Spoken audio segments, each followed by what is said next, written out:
Greetings, family, and welcome to this beautiful time together. I am Dr. Ethiopia Jackson. I have the pleasure of serving as the president for the Association of Black Psychologists.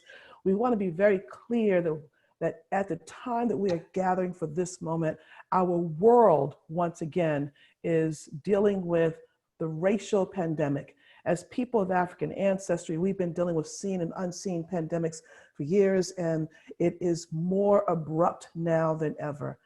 However, in the midst of this time, when we are feeling the justifiable rage and pain, I ask that we guide this pain and rage to inform our spirits to do right by us. And today's event is evidence of that for me. I want to bring you greetings from all of the Association of Black Psychologists from around the world and our communities in general. What we're going to be having here today is a treat as we collectively tap into our spirit. I ask you to sit for a moment, allow yourself to be filled in the gifts that are about to come, to relish in the power of this Blackness, to close out any and everything, and allow your spirit to be fed and directed. It's in this way that we will know and continue to know how to do right by us, for us, forever. So with that, I say, enjoy the space, enjoy the divine. And I'll invite my sister. Yes, go ahead. Good evening. My name is Ramarie Mukam, and I'm the international rep. I have the great honor of holding that role for a wee while. I'd like to spend some time actually acknowledging and thanking Dr. Patricia Nunley for this wonderful work that she's doing. I humbly follow her. I humbly follow the path that she's led. She has a warrior traveler spirit, and I am honored to be able to support her in any way that I can in engaging in this global, international endeavors that she creates. So I will be speaking later about the British position, but now it's just to say welcome to everybody. And I agree with Dr. Ethiopia that it is going to be, there is a feast here to be had, and we must truly enjoy. And we must understand that we need to engage with it, make this a Sankofa moment so we can go back to our ancestral ways of knowing and being and remind ourselves of who we really are and how we must function at this time. So, and that really we can move on now to Dr. Tony Jackson. I saw his name. Dr. Jackson, dear Dr. Jackson. So welcome everyone to this space. I am honored to follow those two very powerful women. And I'm honored to bring greetings from the Bay Area chapter of the Association of Black Psychologists. Yeah, great. So I'm sorry, I'm on, it seems like we have, oh great, we've got a lot of folks on. Are you hearing me okay? So thanks to our Vice President, Dr. Ife Tayo, our elders, Dr. G, Dr. Goddard, Bubba Wade Nobles. Thanks to all of them for this moment. You know, recent events has awakened in white people, in non-Black people of color, and in continental Africans, awakened them from a type of racial slumber that they have been lied to about America. As this virus has exploited the weaknesses in our bodies, COVID-19 has also revealed inherent systemic weaknesses based in racism and greed in this country. In addition to that, the murders of George Floyd, Breonna Taylor, Ahmaud Arbery, they've all peeled back the naked brutality that Americans of African ancestry have to walk through every minute of every day in this country. So we want to welcome you to bring the anger, the frustration here to the Association of Black Psychologists. We can handle it and we welcome it. And I want everyone joining this space and hearing these voices to have a good time, experience it. I want to lastly, but certainly not leastly, thank Dr. Patricia Nunley for her ongoing energy and her ongoing organization of this gathering and other gatherings.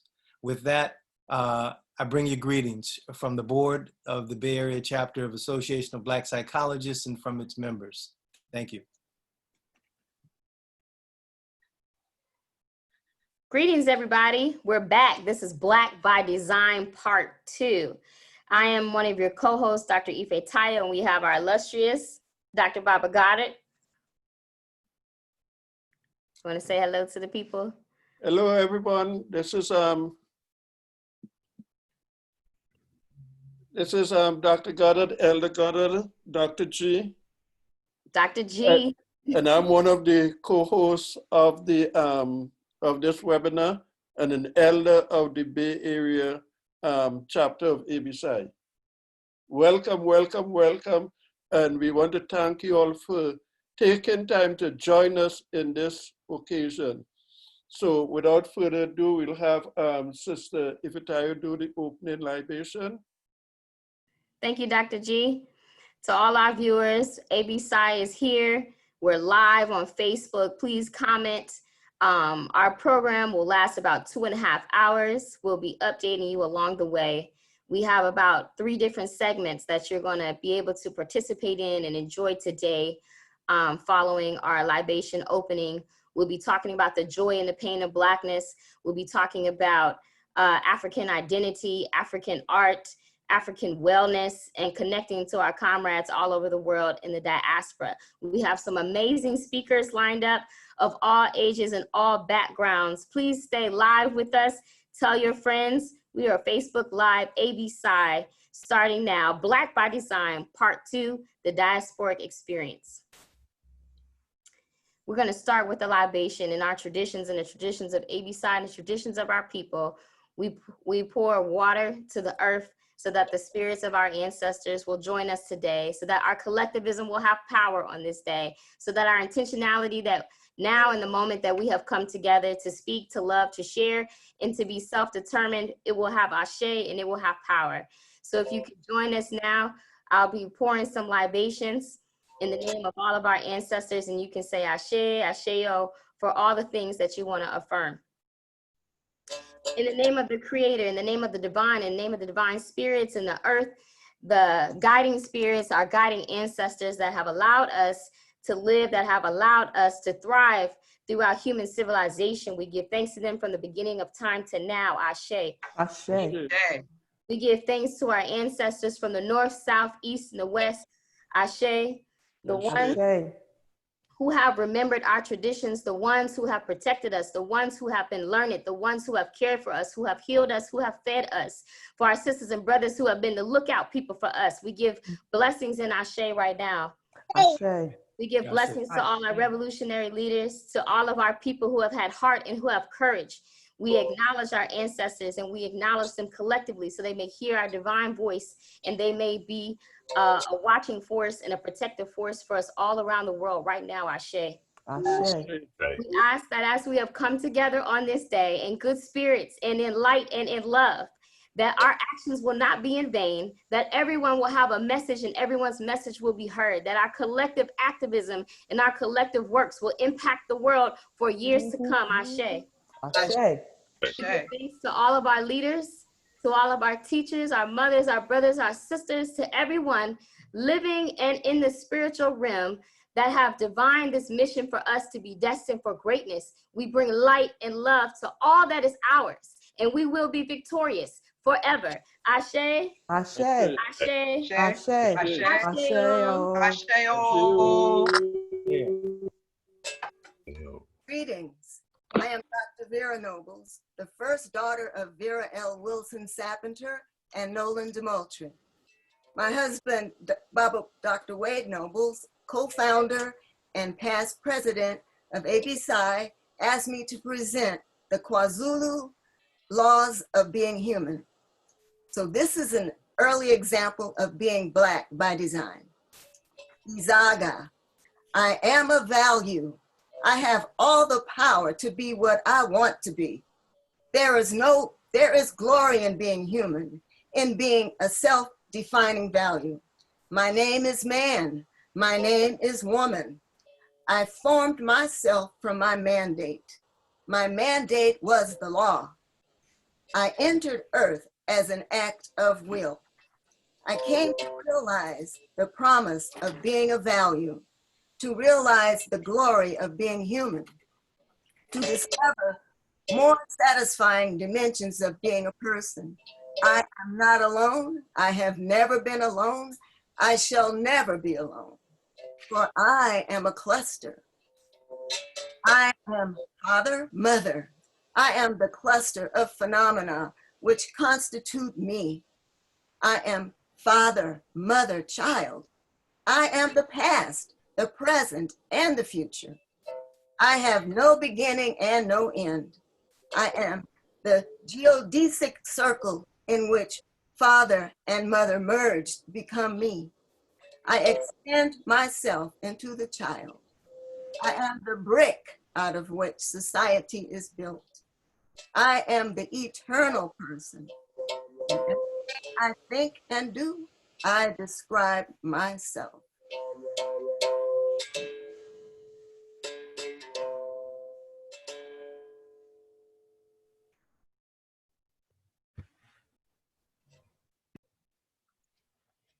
Thank you, Mama Vera. We give thanks to that affirmation and to Kwajo, who's playing music for us in the background. Peace to you. We're moving into our section called the joy and pain of Blackness. And we want to be hearing from folks from all over about particular experiences to enlighten the lived realities of African people all over the world. So we're going to go ahead and start now. And first of all, we'll do the pain of Blackness, and then we'll do the joy. So we start from ground zero and move up. So we'll have the pain of Blackness.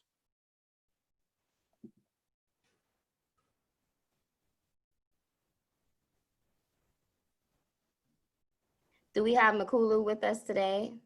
Yes. Please join us now. Go ahead. Greetings from Oakland, California. My name is CJ Ngulu Patterson. I'm a Native American and African shaman. A couple of years ago, well, back in 2016, my wife of 7 years passed of ovarian cancer. In her transition, approximately a year and a half later, I had the fortunate experience of traveling back to the motherland, Africa, and went to South Africa. Met up with another shaman, and from that experience, I was able to spread my wife's ashes back to the motherland. It was determined that my ancestry definitely lies in a Zulu territory, and I was able to take another flight to Durban, and on the beach, after a short ceremony, spread her ashes to the ocean. The experience was quite dramatic, fulfilling, if you will. From that moment on, it's as if she has never left me. She continues to be with me. Our bond is even stronger. I think of her every day, and I feel her presence every day. It was definitely worth the experience. Though my heart is heavy from not having her physically here with me, that experience in itself has brought us closer together. Yeah, it's brought us very much so closer together. I want to thank you all for allowing me to share this piece and to share this experience. Ashe. Sister Tembika.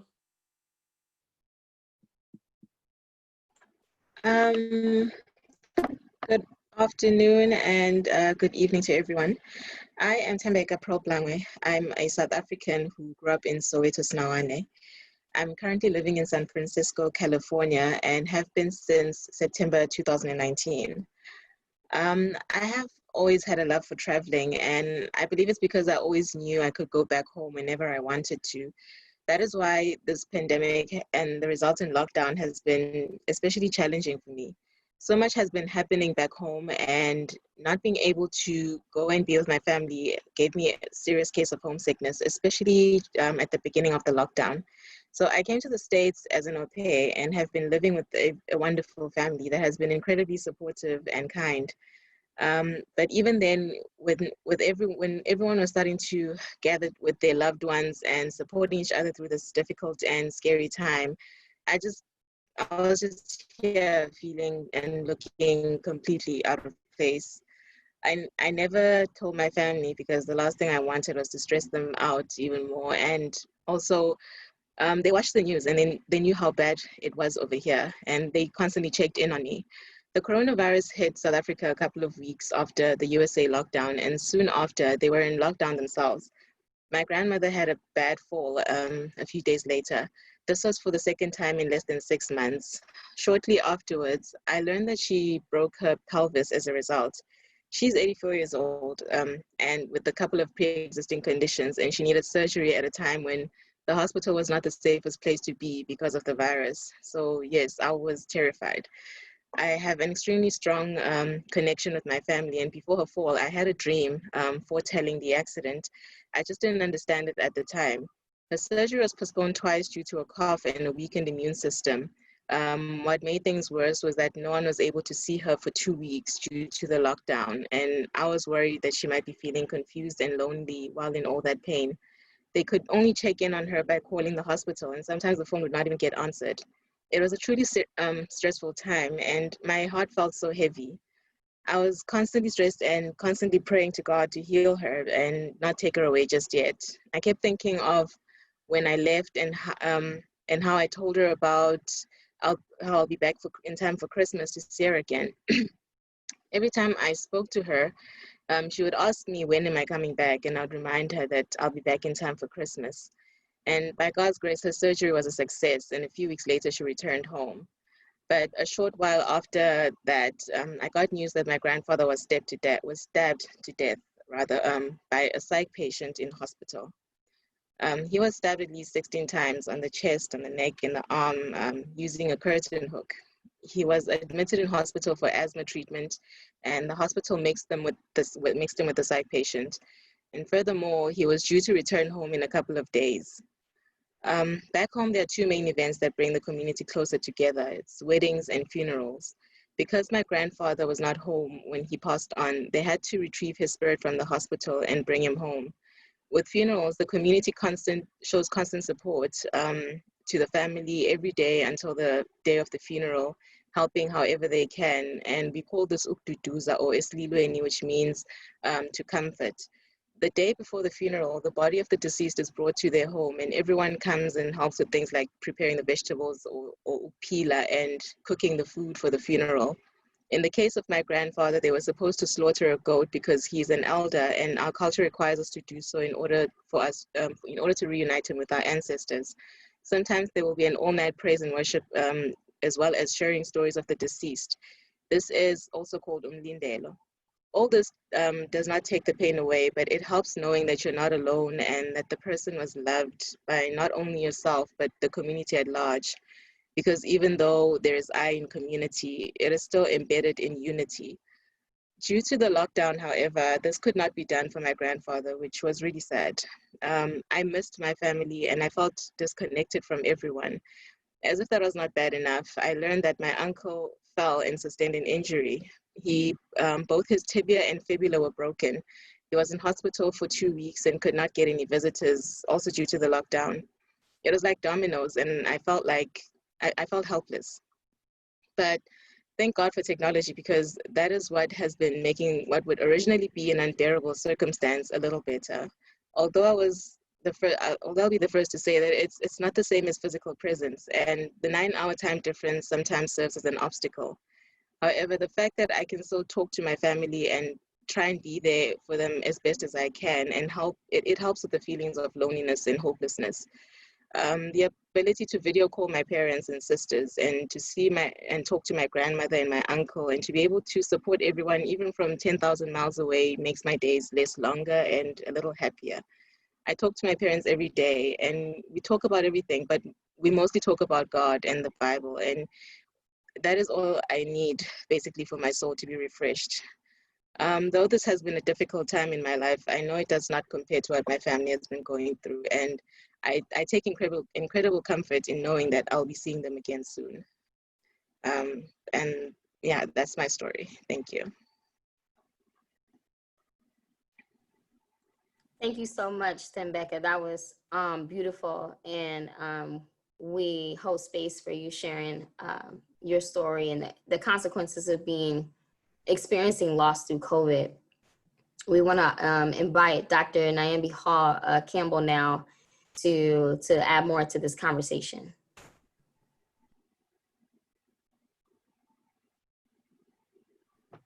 Dr. Campbell is not on yet. She's having trouble from the Bahamas. So can we move to Canada and Jason?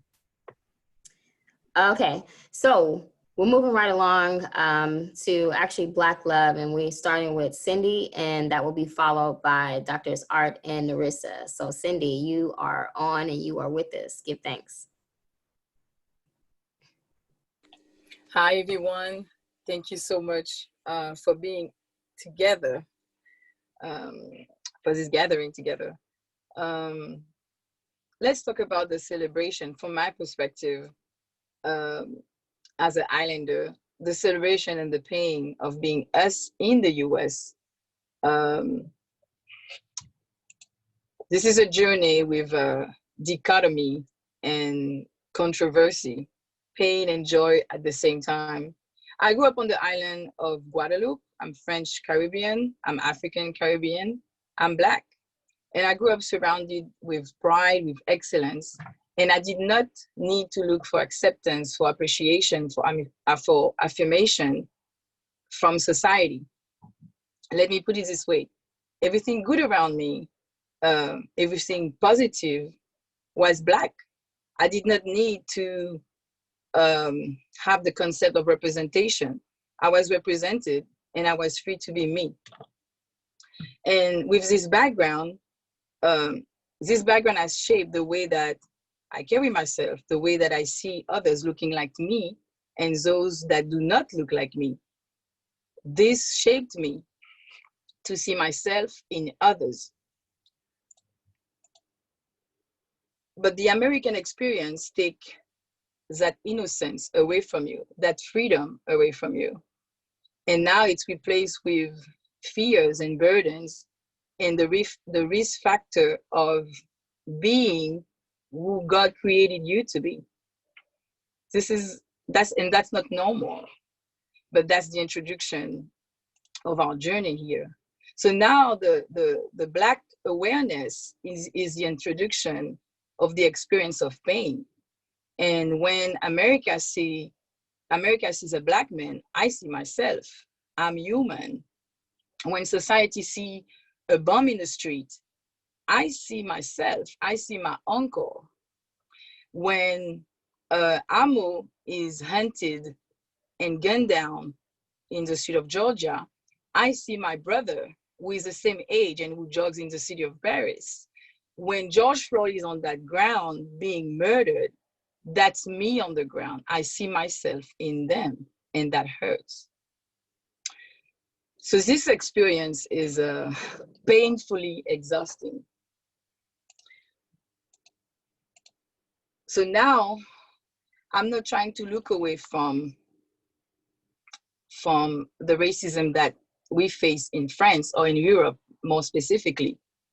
But I like to think about it with the analogy of a chair. racism in France, we have the same common issue and disease, such as profiling, housing, discrimination, those type of disease. However, the difference is sitting in a chair where racism makes you uncomfortable. You don't get promoted, you don't like me, but at the end of the day, we go home. Sitting in this chair in America has a direct consequences, with death being the consequences. So this is a different type of chair. So I'm not saying that we don't have those issues, but our walk is different. And I think anyone that could walk around and be free would choose to don't experience this aspect of American pain. So in the middle of this, I had to learn to navigate and to manage, to stay alive, to stay beautiful, successful. And I decided that now my only chance to contribute to that was that I have to marry a Black man. With all this new American baggage, choosing a man that looked like my dad was a preference. Now this choice became a statement, a political statement. Now I have to be Black on purpose, Black with intention. I didn't pick that fight, but when you walk in America in this journey, you don't have a choice. So that's us in the US. And to make the matter worse, I find out that every time that I choose to love myself, to honor my identity and support others, it's perceived as an aggression to someone else. How come celebrating yourself can be an offense to somebody else? But here the silver lining. I will continue to honor myself. I will continue to support the beauty of being Black. I will continue to celebrate our intelligence, our creativities, our successes, our love for us and others. I will continue to stand against all forms of racism, and I will continue to celebrate our resilience, our fight, our connectedness. The pain might never go away, but the celebration of what God made us will be louder. I'm human. I'm Black. I am you. I am you when you're looking at me. I am you when I don't look like you. I am you. I'm human. Thank you so much for allowing me to share this with you. Ashe, thank you so much, Cindy. That was that was a journey, actually, to listen to your narratives. And we now have Dr. Nimbeha Campbell to join us to speak more on the joy and pains of Blackness. Thank you. Greetings, everyone. I bring greetings from Nassau, Bahamas, and wanted to share about the joys and pains of Blackness in regards to what we have been experiencing in the Bahamas. As most of you will probably remember, on September 1st of 2019, one of the worst hurricanes to hit the Western Hemisphere, Hurricane Dorian, ravaged the Bahamas, in particular the islands of Abaco and Grand Bahama.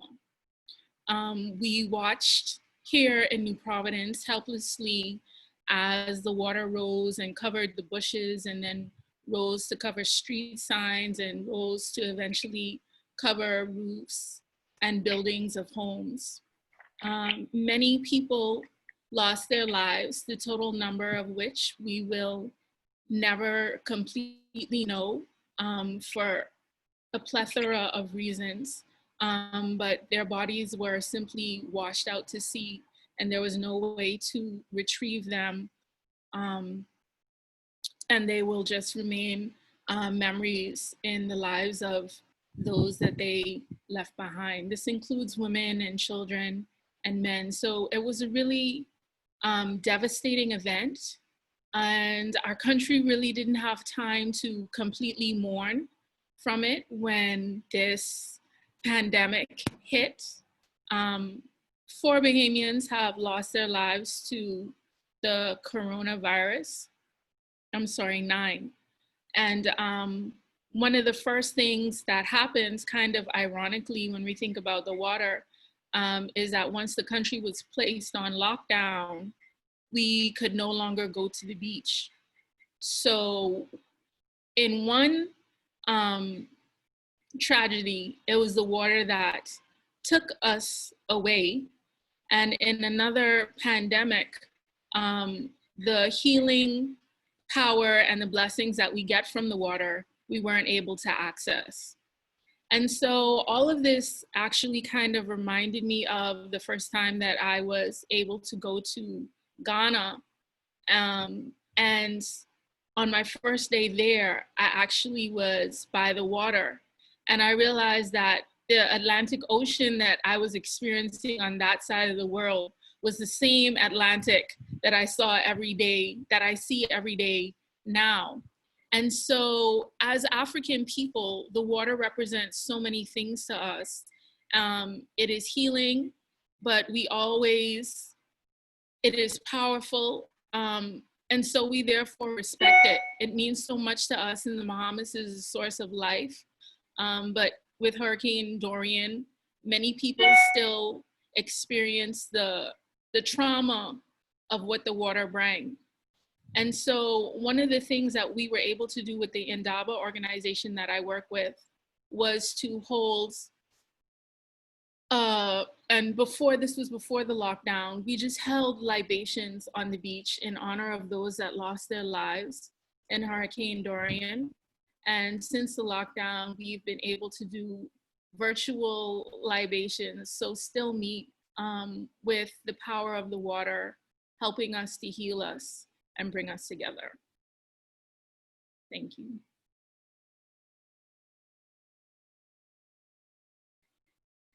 And now we'll have Jason from Canada with his video poem. Jason, are you ready? Hello. Hi. Hi, everybody. Yes, I'm ready. Go ahead. So you want me to just go into it right away? Yes. Okay. So I'm just going to connect to my computer. So it's going to be under Jason Altador computer. Okay. Yes.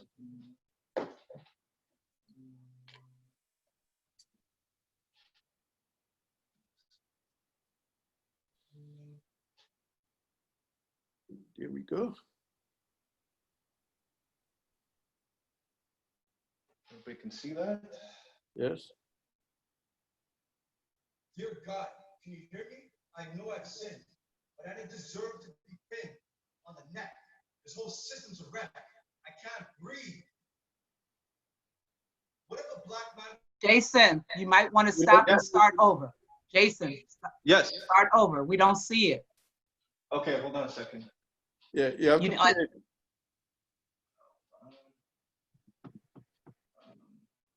Thank you, Jason.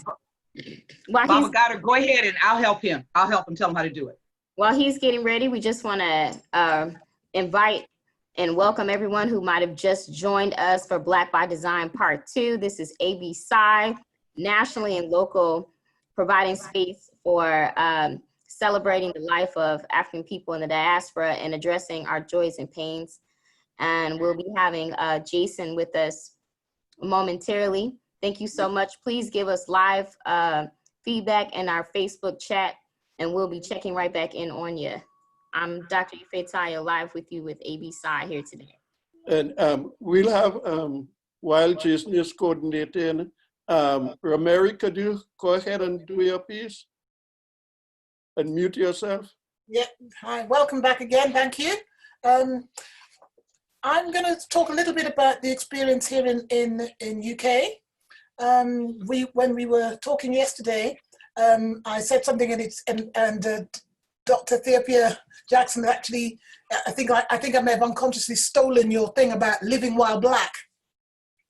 And the what's happening here is that both the COVID-19 episode and the lockdown for us, on top of all that's been going on in America, which we've experienced here as if it is here. And a lot of people have been talking about that the whole concept of, and I want to kind of bring in Dr. Kobi Kambon, who left us almost, well, a year and a half ago now. And when he talked about African self-orientation and extended self, that we know that we are one, we know that we are connected, and when we feel it, it's beyond it being our brother or our sister. It is as if it has happened to us. And you personally feel like it raises for us, and here, it raises for us here that whole notion that it is as if it brings back all of the feelings that we have been carrying for generations. And that is what's relived in that moment when we experience it. And that has awoken the Black community here to really engaging with and understanding a lot of what they have denied. That they have denied that the racism exists as much as it does here. It's not as blatant. We don't have guns, but that's probably the only difference. The police don't have guns here, but the systems are just as equally detrimental. We are overrepresented in all of the areas that you would expect us to be as they are in America. And with this COVID, we are something like 33% more likely to die from COVID than whatever we had. And we are in the front lines in the same kinds of ways. The NHS, which is the backbone of the health provision here, is that we're on the front lines of that, and we are dying because of that. And then we're dying for all the other reasons that Black people die, because of the constant weathering that we have experienced from the microaggressions that we experience all the time. So we have all the underlying illnesses, the high blood pressure, the diabetes, etc., etc., to make us more prone to collecting and having a more devastating effect of COVID-19. What's also interesting here is the white people's response to this. People have been protesting. There's not been rioting, but there's been serious protesting in the UK. For example, yesterday my children and many others were out in the streets. We live in Birmingham, it's a second city, and it had over 6,000 people marching in the centre of town yesterday. But a little spa town just down the road, 20 odd miles down the road from us, which probably has 0.0 something percent of Black people in it, were also petitioning. Where we have, and the likes of James Corden, who is in America now, actually speaking, very adroitly about the fact that this is a white problem. This is a white problem which they have to solve, that they cannot expect us to do. And here, they've been using the issue of race as a barometer for success and for the wellness of the country as a whole for over 5 years now. An example would be that they have a program which is called the Workforce Race Equality Standard, which is what they use within the NHS to see how Black people are treated in the staff and as patients within the NHS is a direct correlation to how well that particular trust, that business, that aspect of the community is working. So they've been training people to start to address the racism that goes on within the NHS, remembering that the NHS is actually the largest employer in Europe. And for England, if you have to have something to do with the NHS, you either work there or you use it. Yeah? And it impacts on everybody. So by using the NHS as a means of assessing fundamentally and changing the culture of the NHS means that you're changing the culture of the country. And that's what is happening here within that. This race thing is not going away. For the first time, it is commonplace for people to now be talking about race. Before COVID-19, people didn't really talk about race. It was something that went on in the background. Now the word race must be said in virtually every conversation that's happening. And we are working towards ensuring that that remains the case, that it actually does make the cultural shift that people want it to make. Because this isn't just about us now, this is about humanity. This is about understanding that if we do not make this cultural change, that if people don't understand if they don't engage with this issue of race and racism, that they are going to destroy themselves and destroy humanity. This is pivotal to understanding. And we as Black people have got to engage in that process of understanding and engaging with, not going back to our ancestral roots and our ancestral understanding of who and what we are.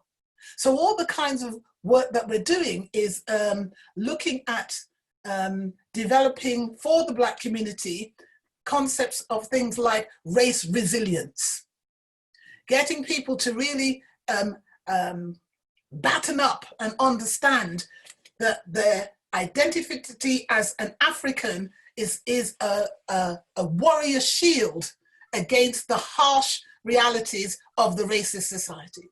If we do not understand ourselves as both being African and being spiritual and being divine, if we continue to identify ourselves in the image that the white people say that we hold and act in that way, that we will be destroyed. We have to, and that's the work that we're doing, is engaging the Black community in re-engaging and knowing themselves. In the work of Nine Akbar, when he talks about, the know thyself. That was our ancient cry. The ancient cry was know. What we need to know is that we are spirit. When we understand what that truly means to be spirit, because to be spirit and to function from that means that we have to be peaceful warriors. We have to really engage with the power of not retaliating, of understanding and holding to our divine aspect. We are one with all, we are one with God.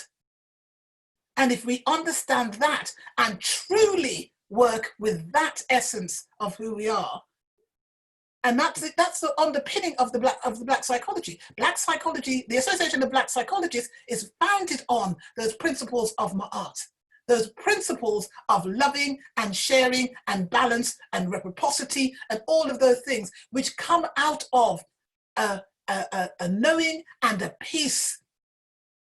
Yeah? Because what we are, and it is being able to maintain that which separates us from them. So we don't retaliate in that way. We know we cannot retaliate.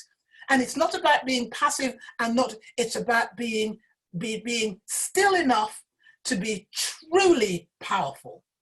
Because when we tap into and engage in our spirit, that is what gives us the power to be able and the clarity to know where our weapons should be used, who we need to be taking out, how we need, and we can't do that if we're having a knee-jerk reaction to this 400 years plus of pure, unadulterated abuse, yeah?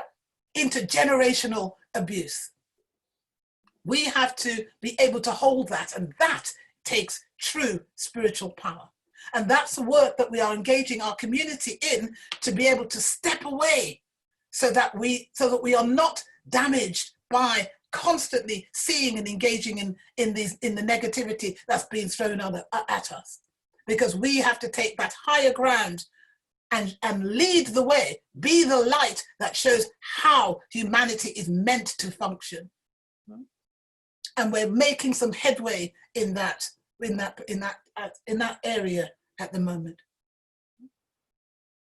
The minister, just one more thing. I just want to say, when I say that it's shifting, don't believe that I trust white people. I trust white people. I don't like white people. I don't engage with white people.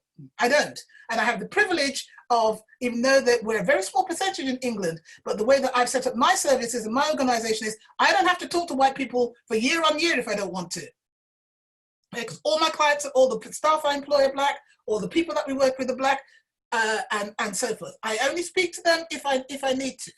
But I have to, but I also train people to actually deal with the issue of race. So when I hear the Minister of Justice say, we all have a duty to call out racism where we see it. If we can't see it, we should look a little harder. We have a professional duty to know where inequality persists. Yeah? And we must get involved in the real actions to make society fairer and juster and support others. When we have our people saying that and truly engaging in that, because they know that if they do not do this, if the world does not change to an understanding of who we are as human beings, that the whole planet will be destroyed. This system of capitalistic European white supremacy cannot continue. It simply can't. And we will, that this is the beginning of the change that we all need to see. Wow, thank you Very so good. much, my sister. The UK is on fire. And so now we are ready. We're going to go to Canada and we're going to see how they are also on fire. And I am going to share my screen. You're going to listen to an artistic piece, and then you're going to hear the inspiration for that. So I'm going to share my screen now.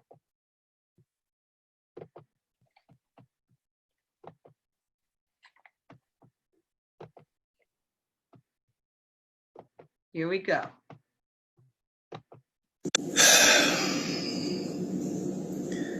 Dear God, can you hear me? I know I've sinned, but I didn't deserve to be pinned on the neck. This whole system's a wreck. I can't breathe. What if a black man was replaced by a puppy? Tell me what you think.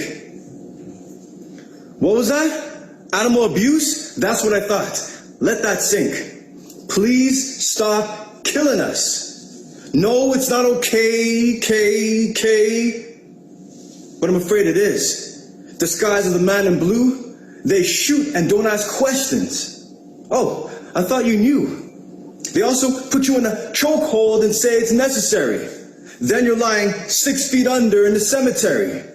Here's a different story, change of scene. This man barely turned 17. 6 feet, 2 inches, he stood up. Bullet in the chest? Because his hood's up? Please stop killing us. We are sons and daughters, mothers and fathers. We are doctors and lawyers and successful employers. We have passionate dreams. We are kings and queens. We have the ability to be whoever we want to be by all means.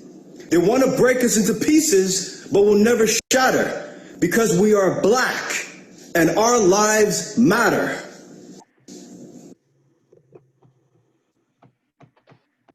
And so now we will have the artist of that beautiful piece. Thank you, Jason. Hi, thank you for having me here. Hello, everybody. My name is Jason, Canada, Montreal, Canada.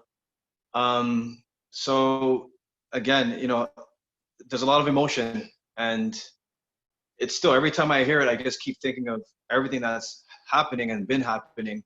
And obviously everything that's being said, everything that's being heard, but nobody listens. And that's what the problem is. We're yelling, we're screaming, but no one is actually listening to what we're saying. And it's just come to the point where we just had enough.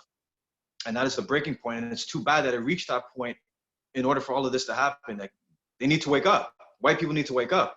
People who don't understand need to wake up, need to be a little more educated on what's happening. It's not just a cry for no reason. This is why we're doing this, because it needs to stop.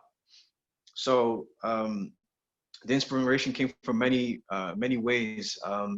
You know, I talked about replacing a black man with a dog, because everyone is, you know, attached to dogs. Even though you don't own a dog, you understand that when you see an animal being abused, right away it goes to your heart. You feel it. You go into that person's shoes for that split moment. But why isn't it the same for a black person? Why does it have to take this in order to be like, okay, I understand now. That this is the hard time this is what I'm having difficulty just understanding why it's reaching to that point. And just to end it off, you know, despite of what all is happening, we'll never be broken because we're Black. And that meaning alone holds a lot of weight because of everything we've gone through and everything we're still going through. We're still gonna remain standing, and no one's gonna let us fall, and nothing will. And we just have to unite as one in order to make sure that it just keeps continuing on, and especially for the youth, because they look at us and they may see our faults, they may see where we haven't succeeded, but it's up to them to pass on the torch in order for us to succeed and get to the point where we need to get to. So I just hope and pray that as Black people, we come together, we become stronger, and we don't let situations like this happen again and break us, because we're hurt and we're all feeling it.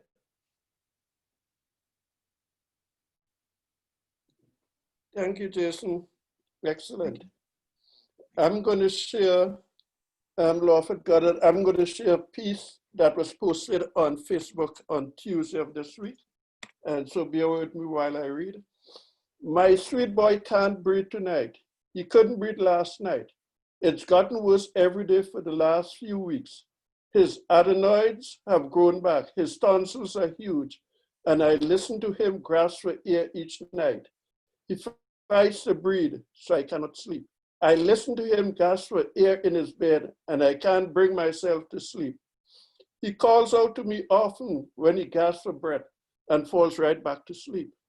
So I go in and hold him. He is bigger now. My 3-year-old lies limp in my arms, and he gasps for breath, no matter how I try to hold him.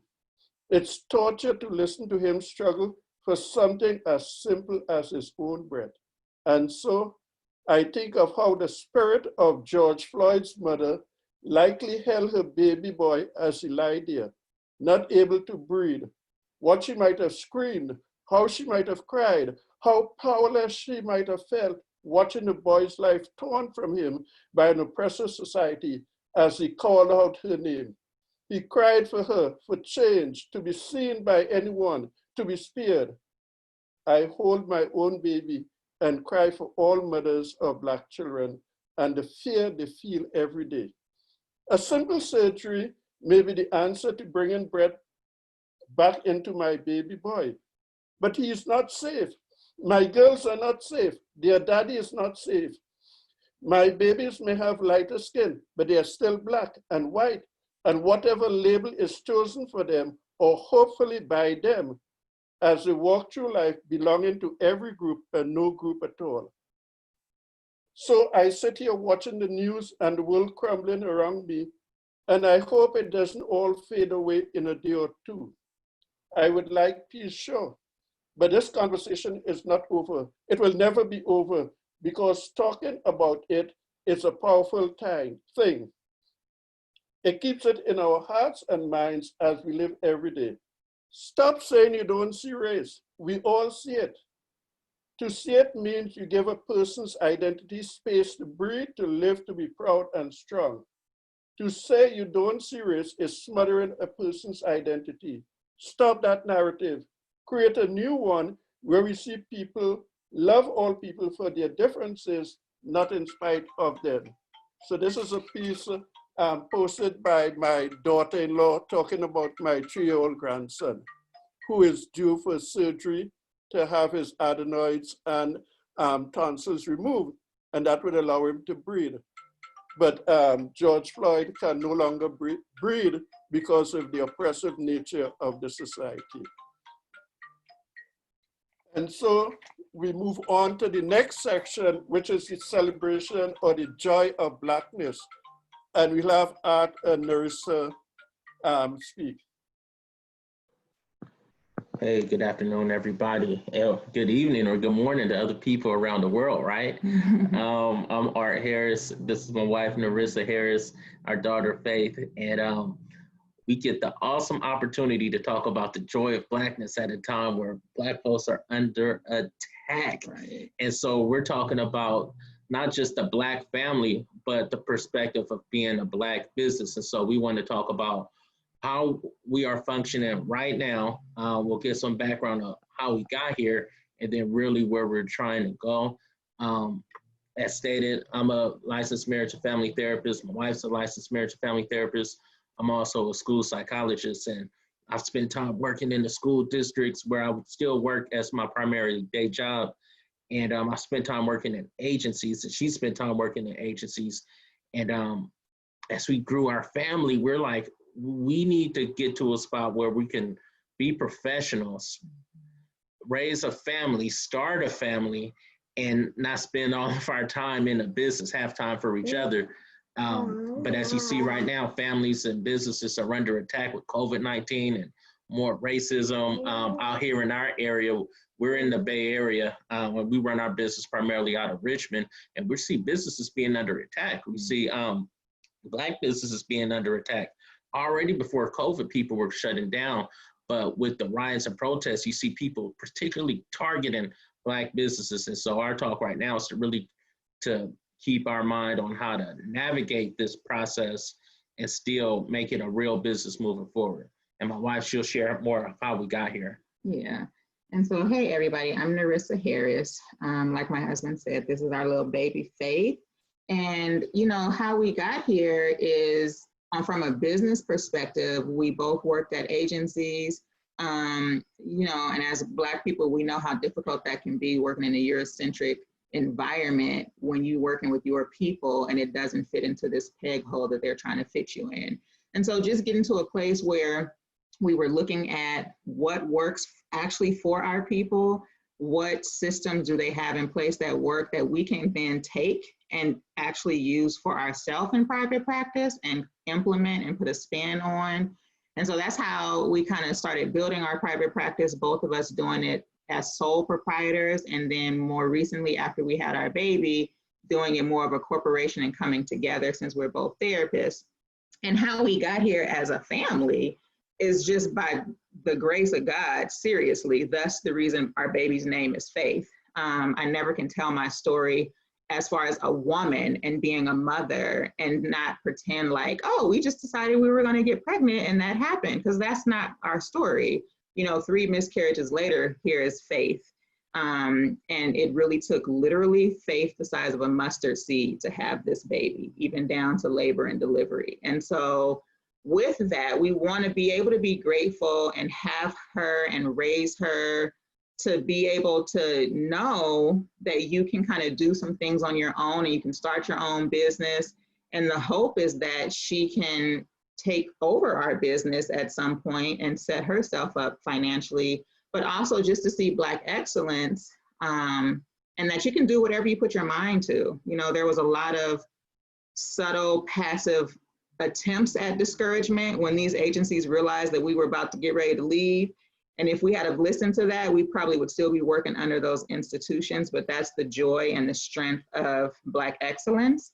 And now we can kind of have an example for our daughter moving forward. And so my husband is going to kind of talk about where we're trying to go with our business, and how that will look not only for us as a family, but for her. So.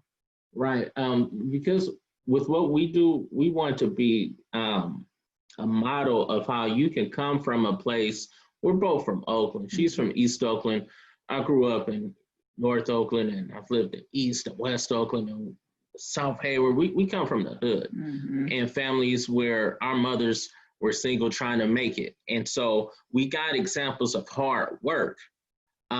We got examples of how to make your money, do the best you can.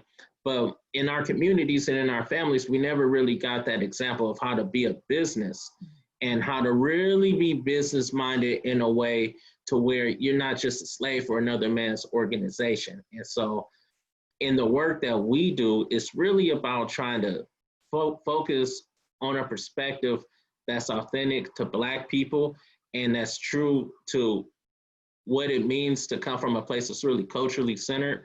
And we try to take our influences from the Black psychology lessons and teachings that we get, but we really want to make sure we're not going to get passed by in this, I guess, political and capitalistic climate. It is true that we're in this weird capitalistic society and we need to be able to navigate it. And so we started off, like we said, in agencies, doing the work and not really receiving our full value, or sometimes not even really being taken seriously. And so we started taking contracts on our own. And as we learned more about what it means to be a professional, right? We worked on building a corporation so we could really be a business that can function and serve the needs of the people and still spend time with this growing daughter. Like my wife said, we want to be able to build something for her that whether she wants to be a therapist or psychologist or not, she has an example of how to function in a society that really isn't set up to function for you. And so that's really what we're about, trying to build a business and bring our skills and tools to the community, because we didn't always get those examples coming up. We had examples of great hardworking people, but I think now is the time where you're seeing a lot of people in our age bracket try to be really business minded. And this is that, and that's why we're talking about the joy of Blackness, right? I think my daughter wants to share, but I'm gonna let my wife jump in about what she feels also. Yeah.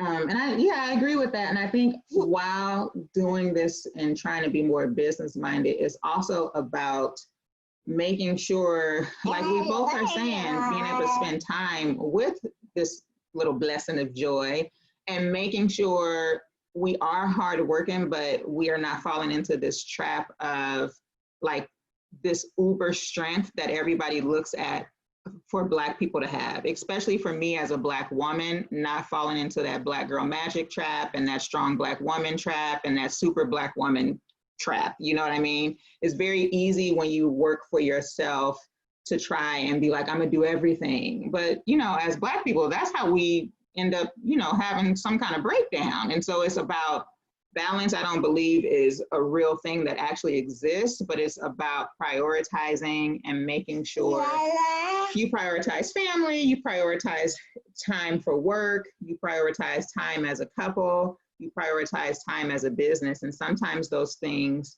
you know, one thing might be a priority 1 week or 1 month in a row, and another time that might be on the bottom of the totem pole.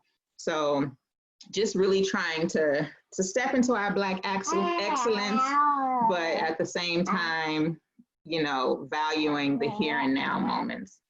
Right. And the one way to help us really value that here and now is by trying to increase our business skills. See, a lot of times we come up and we have this skill and this tool to give to our communities, but oftentimes we don't have the business structure or influences from people who are really business minded to really make these actions benefit others in a way that'll protect you also. Because let's face it, we live in a society where you're getting taxed, you're getting shut down. And so we've been moving towards building up more of an internet basis. We ended up closing our office when COVID happened because we're both Black, we're serving the Black community, and people aren't coming into the office because they don't want to get sick.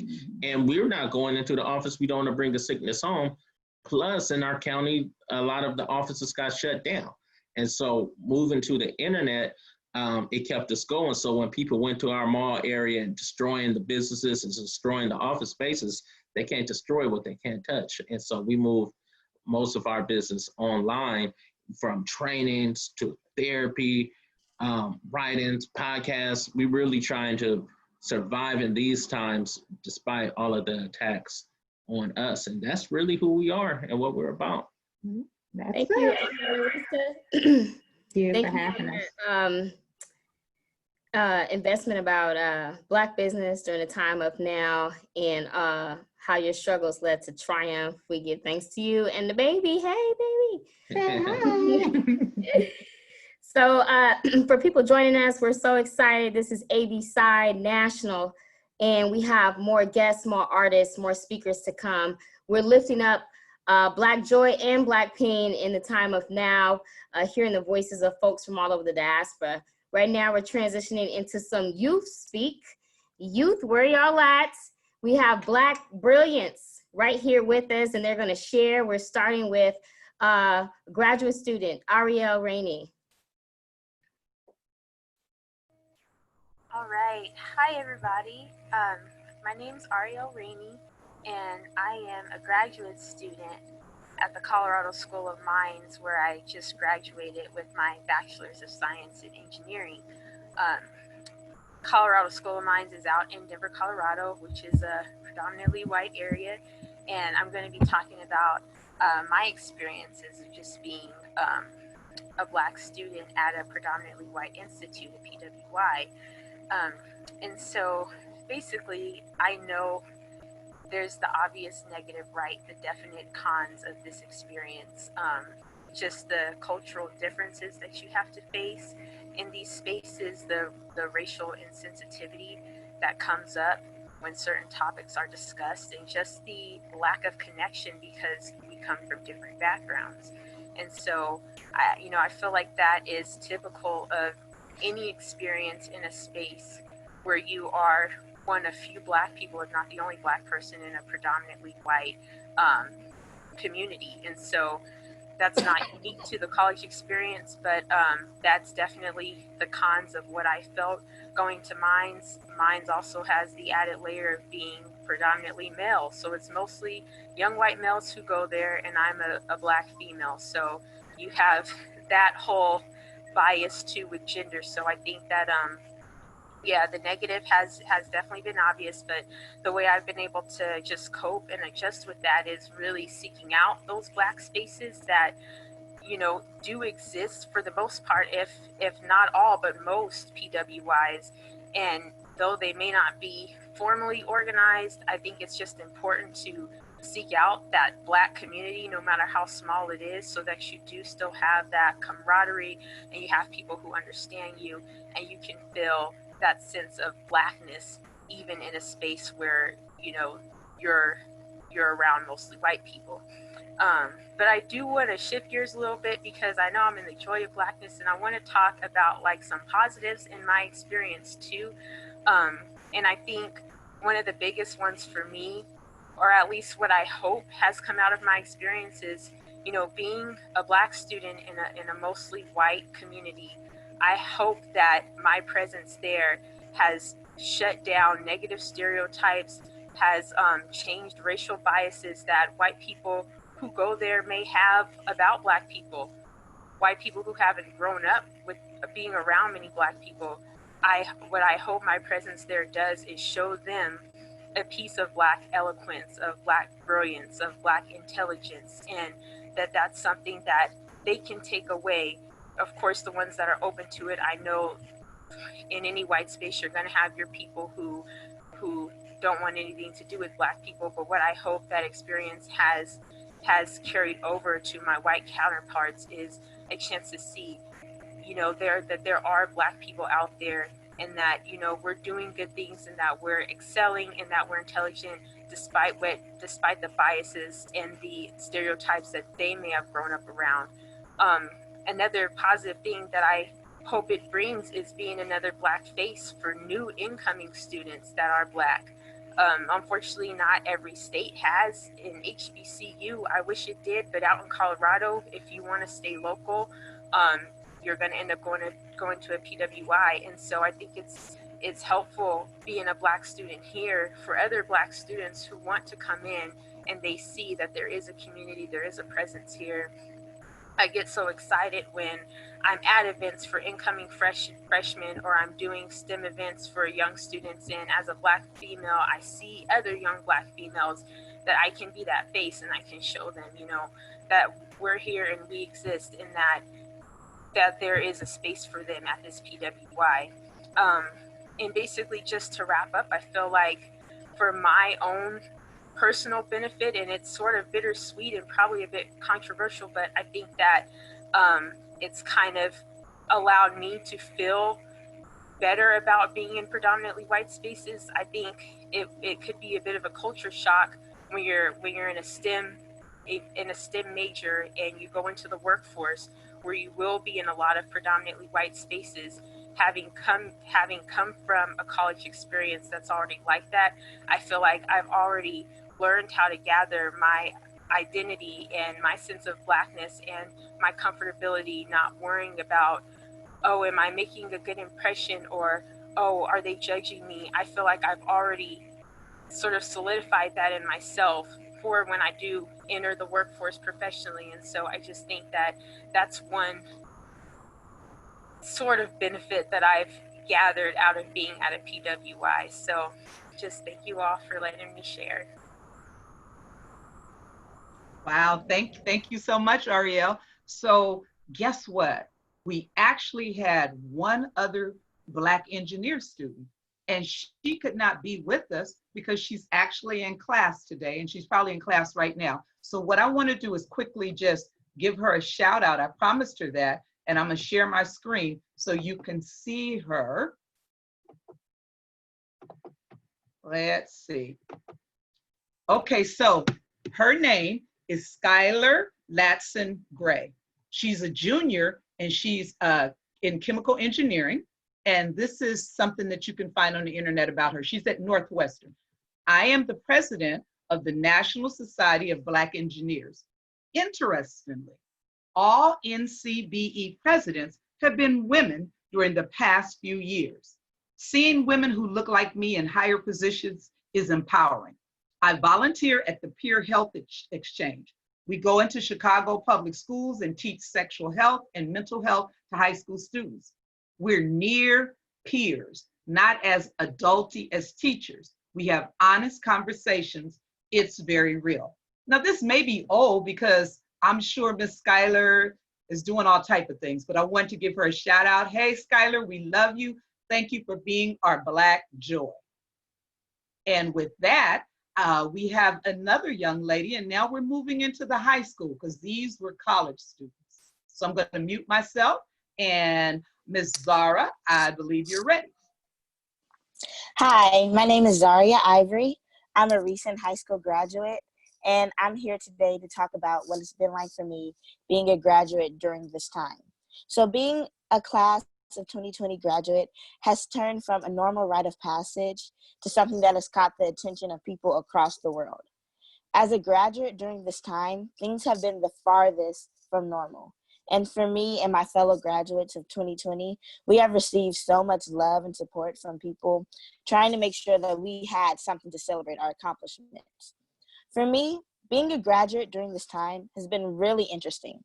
In the beginning, when I found out I wasn't going to have the senior year or the graduation that I had planned and dreamed about for years, I didn't really have the words or the emotions to put towards that feeling. I was kind of just numb and nonchalant about it. But as we got closer to the end of the school year, it really hit me that I wouldn't be graduating with my friends, and I didn't get the chance to have the last moments of hanging out with them and being together one last time before we all went our separate ways. And as time got closer, that really began to hurt. And so I began talking to other seniors going through the same thing that I was going through. I wanted to know what their schools were doing for them and what their plans were. And for the most part, when I talked to the fellow seniors, they were all saying the same thing, like, well, my school's not really doing nothing, but I don't really care, you know, I'm just ready to graduate and get my diploma. And I understood when they were saying that because that's how I felt in the beginning. That was, for me, was kind of like a coping mechanism, just kind of pushing it off and not really having emotion towards it. But as we got closer, I realized, no, that's not good enough for me just getting a diploma. I really want to celebrate. So I began talking to other people about it. And one of my coworkers, who was also a senior, his school, since he goes to a big high school, what they had planned was they were going to divide the class up into sections that fit under the requirement, which was 25 and under at the time. And they were going to have a graduation ceremony and just broadcast it live for the parents to watch. So all the students were going to be there, but the families could not. And so when I heard that idea, I thought that was really smart. And for me, I go to a very small high school. My graduating class was only 14. So I knew that could work for us without us having to divide it. So I petitioned that idea to the principal to make sure that that was able to happen. And so, of course, like anything, there's going to be some people who don't necessarily want to participate, but we were able to get 12 out of 14 students to commit to going. And so for me, that was really important to be able to have something to celebrate with, because graduating high school, yeah, that's a big accomplishment. It's like a stepping stool into the rest of your life. And for us to just ignore it wouldn't have been good for me. And what I've seen going on now, a lot of the high school seniors, as we get ready to go off to college and go off to our next journey, we've been getting a lot of support from people like President Obama, who gave a speech on national TV to the high school class of 2020. And for me, that means a lot to see all these people reaching out and supporting us. And it's been very encouraging. And during this time, there's so much going on, and it's easy to get lost and easy to forget about your plans and what's going on. But for me, what I wanted to say was that, yes, there's detours that's going to come, and there's going to be trials that may throw you off course, but don't let that keep you off course and keep you from accomplishing your goals. For me, yes, I didn't expect for this to be my senior year. I didn't expect not to be able to have prom, not to be able to have graduation with all my family and friends in the audience. But that's not going to stop me. I'm still going to keep pushing. I had to finish my school year off online. That was an adjustment, having to take all my classes online while working a job, because I work part-time.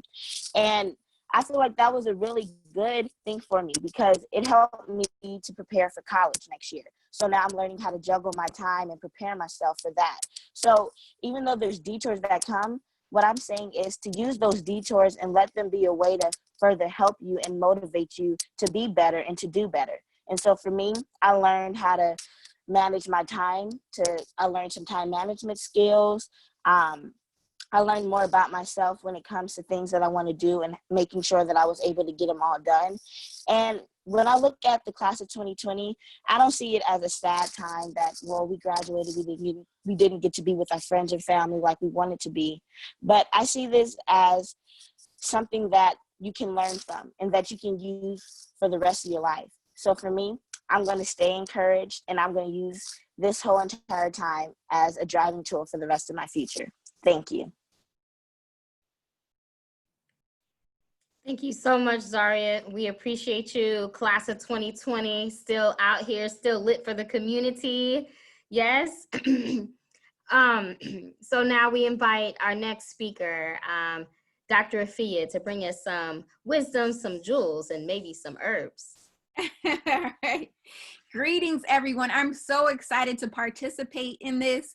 It brings me such Black joy to be able to collaborate with other healers and scholars from high school and up.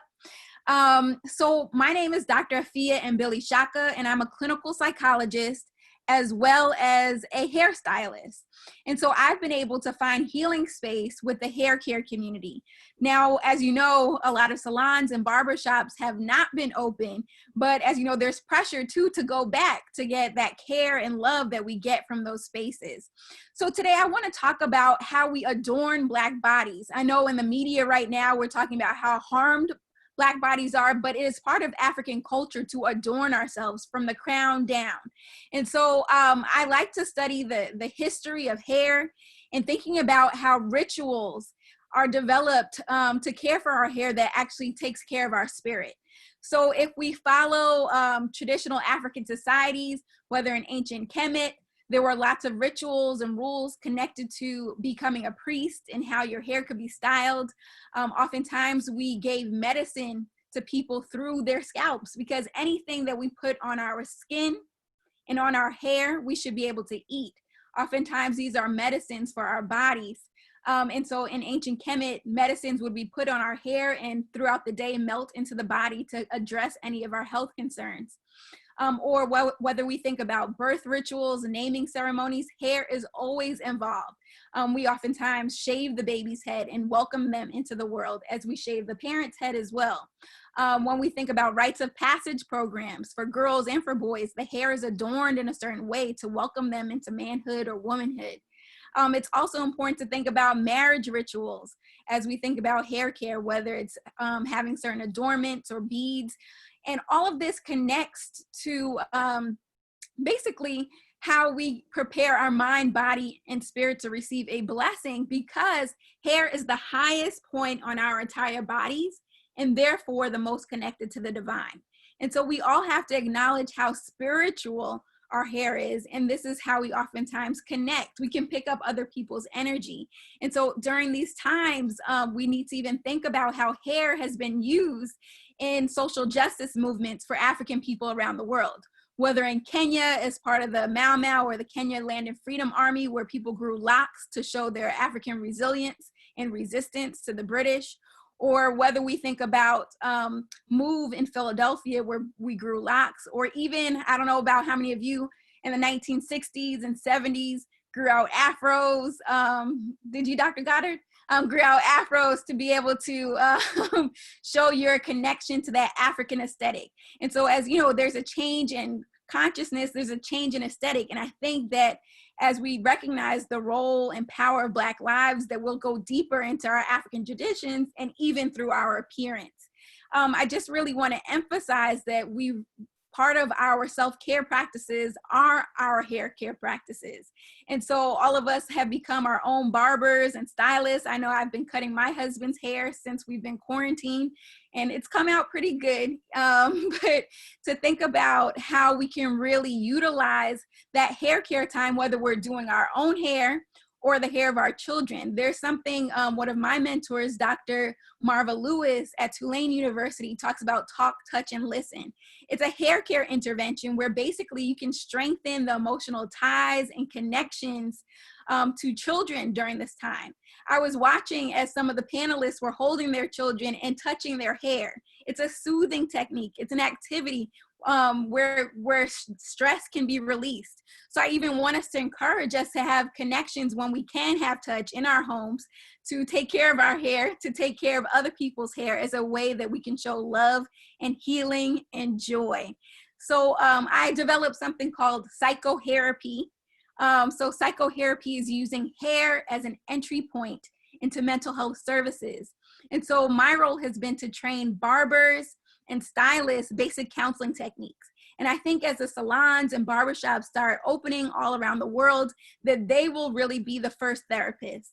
That people have been inside all this time, they're negotiating all the violence that have happened. And so I think just as, you know, Dr. King organized in barbershops, or the Pullman Porters organized in barbershops, I definitely think that we will be making a transition to having more healing space in there, and training barbers and stylists to be able to process the trauma that's happened over this amount of time as part of our self-care and connection. So thank you so much for allowing me to share some of my health information of utilizing hair for healing. Thank you. Ashe, that was beautiful. I was thinking about it. I wanted to touch my hair when you was talking. Well, mine's blue today. So, you know, I'm changing it up. Have some blue hair. Okay, I see you, locks. All right. Yes, everybody. Head wraps. Back and forth. We know that hair is sacred because infamously we say, do not touch my hair. Mm-hmm. So thank you so much, Dr. Afia. We have a beautiful presentation next by our beloved Kwadwo Detterville, who's going to be talking about Afriscape. All right. Okay. Yeah. So my talk is really about culture, art, Black aesthetics, you know, and how we connect across the diaspora and across the continent with those things over and above language. And the term that I coined for that is the Afriscape. The Afriscape is the cultural connectivity of Black African people on a global scale. And oftentimes when, you know, you talk to people like myself, one of the critiques for people who have been outside of, you know, African-centered thinking or Black nationalists or Pan-Africanist thinking, one of the pushbacks we get sometimes is well, you know, Black people are not a monolith. And there's nothing within African-centered thinking that, you know, postulates this notion of monolithic Black identity. You know, if anything, it is the most expansive way of looking at our identities on a global scale. And so the term that I coined in order to kind of illustrate that easily is a landscape. And we all know that landscapes have different parts to them, and a landscape may look different from depending upon which part of the landscape that you're in. But the most important thing about a landscape is that it is connected. It has connectivity. And so what we do is, you know, myself as a scholar, my background is in visual culture, visual and critical studies. And so mostly what I do is find our common denominators in the visual field, right? And I noticed that there are oftentimes these overlaps and imbrications that that extend into the diaspora and into so many spaces that we haven't really begun as scholars to collect together all of these connectivities. And so, you know, right now in this moment, it's very important that we do this type of thing with intention, because our unity is the thing that is going to hold this George Floyd moment together, this radical revolutionary moment where the Black image and Black ontology, our way of being, is foregrounded in a certain global way.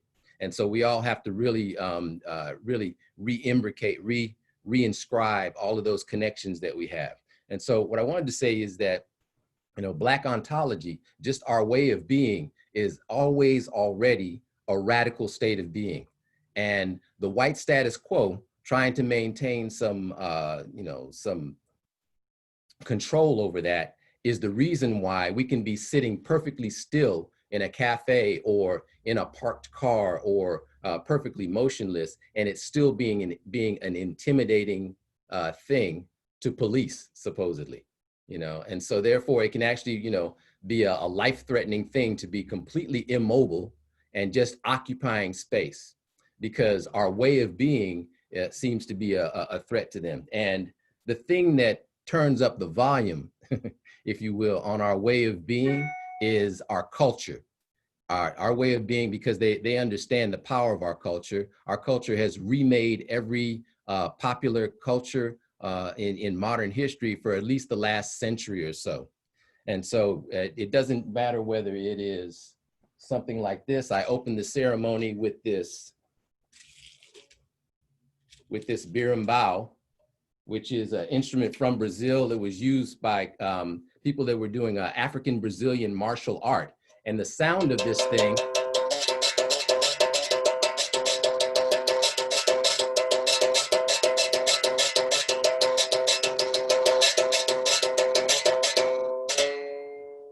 held space. It was a tool for radical rebellion and liberation, because the dance was also the martial art. The dance is also the resistance. And the game is played within a circle. The martial arts game is played within a circle. It's about holding space. It held space to a degree that the game was outlawed in Brazil, where this thing comes from, where the Africans created this thing for liberation, right? And so there was even a rhythm on this berimbau that would warn people who were playing the game that the police were coming. It was called cavalaria, or aviso. It was a warning, a call that, hey, the police on horseback are coming to break up the game, because we know that our liberation game and our the space that we're holding has been outlawed. Literally laws written into the book saying that you cannot do this anymore, or you will be exiled, or your hand can be cut off for it. So I'm saying to all the artists like myself, I'm a visual artist. I taught capoeira for many number of years. I've written scholarship on Black visual culture and this connectivity notion that I'm discussing. What I'm saying is that in this moment, we have to look back at some of our great culture workers, like this man Robeson, right? Who said in a certain moment that every artist, every scientist must decide now where he stands. He has no alternative. There's no standing above the conflict on Olympian heights. There are no impartial observers. Through the heritages, through the propagation of false ideas, through the destruction in certain countries of the greatest of man's literary heritages, through the propagation of false ideas of racial and national superiority, the artist, the scientist, the writer is challenged. The battlefront is everywhere. There is no shelter and no rear. So that means, I'm taking from our great ancestor Paul Robeson's words, that in this particular moment, the artists and culture workers are supremely important. We are charged with doing the connectivity work, with foregrounding this moment in a certain way. Because in the words of Sonia Sanchez, you know, all your artwork should ask one question, which is like, how do we get us free? That's the challenge to the artist at this particular time. I'm not going to take up too much more time. There's so much more I wanted to say, but that's the thrust of what I'm saying about this moment that we're in, is that it's not for the artist now to sit back in a particular position, but also to really get up front and start doing our culture work with some revolutionary intent. And even when it comes to things like our jazz music and things of that nature, it was Miles Davis that said, you know, jazz is the big brother of revolution. And so I'll leave it with his words right there. And thank you for letting me speak. Thank you so much, Brother Kwadwo. And thank you for conceptualizing Afroscape. We're always looking for new terms, ideas, spaces, ways to conceptualize our reality that empower us. So we thank you. If you're just joining us, Facebook Live, we are ABSci nationally coming to you today on June 5th. We have more artists and great activists and scholars to come. We are moving into our last section called Diasporic Wellness Celebration, and we're excited to introduce you to some folks who will be talking about the African experience in other parts of the world. I am your co-host, Dr. Ife Tayo, here with Dr. Goddard, and we welcome you if you are just joining us. Please hit us up in the chat and comment in Facebook, and we will give you a shout out. Now for Diasporic Wellness Celebration, Liberation of African People Everywhere, we're starting with Sister Sonia Mills, followed by Dr. Natasha, both coming to us from Canada. Thank you so much. I am really glad to be here. When I was asked to come out and to give a speech, the first thing I thought of was, I'm not just coping. My wellness is not just about getting through or having a way that we sort of kind of just move. The impact of COVID-19 from where I sit and just outside of Toronto, it's unprecedented in the way that it masks oppression and violence and police brutality. And what's interesting is that there is a wave of migrants coming into Canada, which is a settler nation. And what's important to note is that during this time of pandemic, there's no disaggregated data. The government, I don't think, really knows how people of African heritage are affected within this country. They have not taken up disaggregated data to see exactly how and what are the ways in which the pandemic is impacting us, and even more so, how are the ways in which the pandemic covers? How does it cover the oppression and the brutality? In Toronto, for example, there was a lady by the name of Regis, and police were called to her home. She lived on I believe it was the 24th floor. When the police arrived, she went over the balcony. How did that happen? Why don't we have answers? And in addition to that, there's killings of Black youth, and this has been going on since time. So what we're looking at now is, how do we move to address this? How do we begin to heal, pick up the pieces, and just move forward? It's so critical that we sort of look at all the ways in which the oppression over polices and targets and tracks down our Black bodies and our Black lives, including in Canada. It doesn't matter where we go. And how do we keep ourselves safe? I think that, personally, this is complicated because the government doesn't listen. And oftentimes, the agencies that we're with, they don't listen too. So they employ Black bodies, but the Black bodies that they've employed, they don't have a voice, or they're not hearing what the community is saying. And so therefore, they have this box that we're sort of kind of put into. And the box tells us what to do and how to do and where to do it. And when I look at my wellness, a part of my wellness is how I grieve.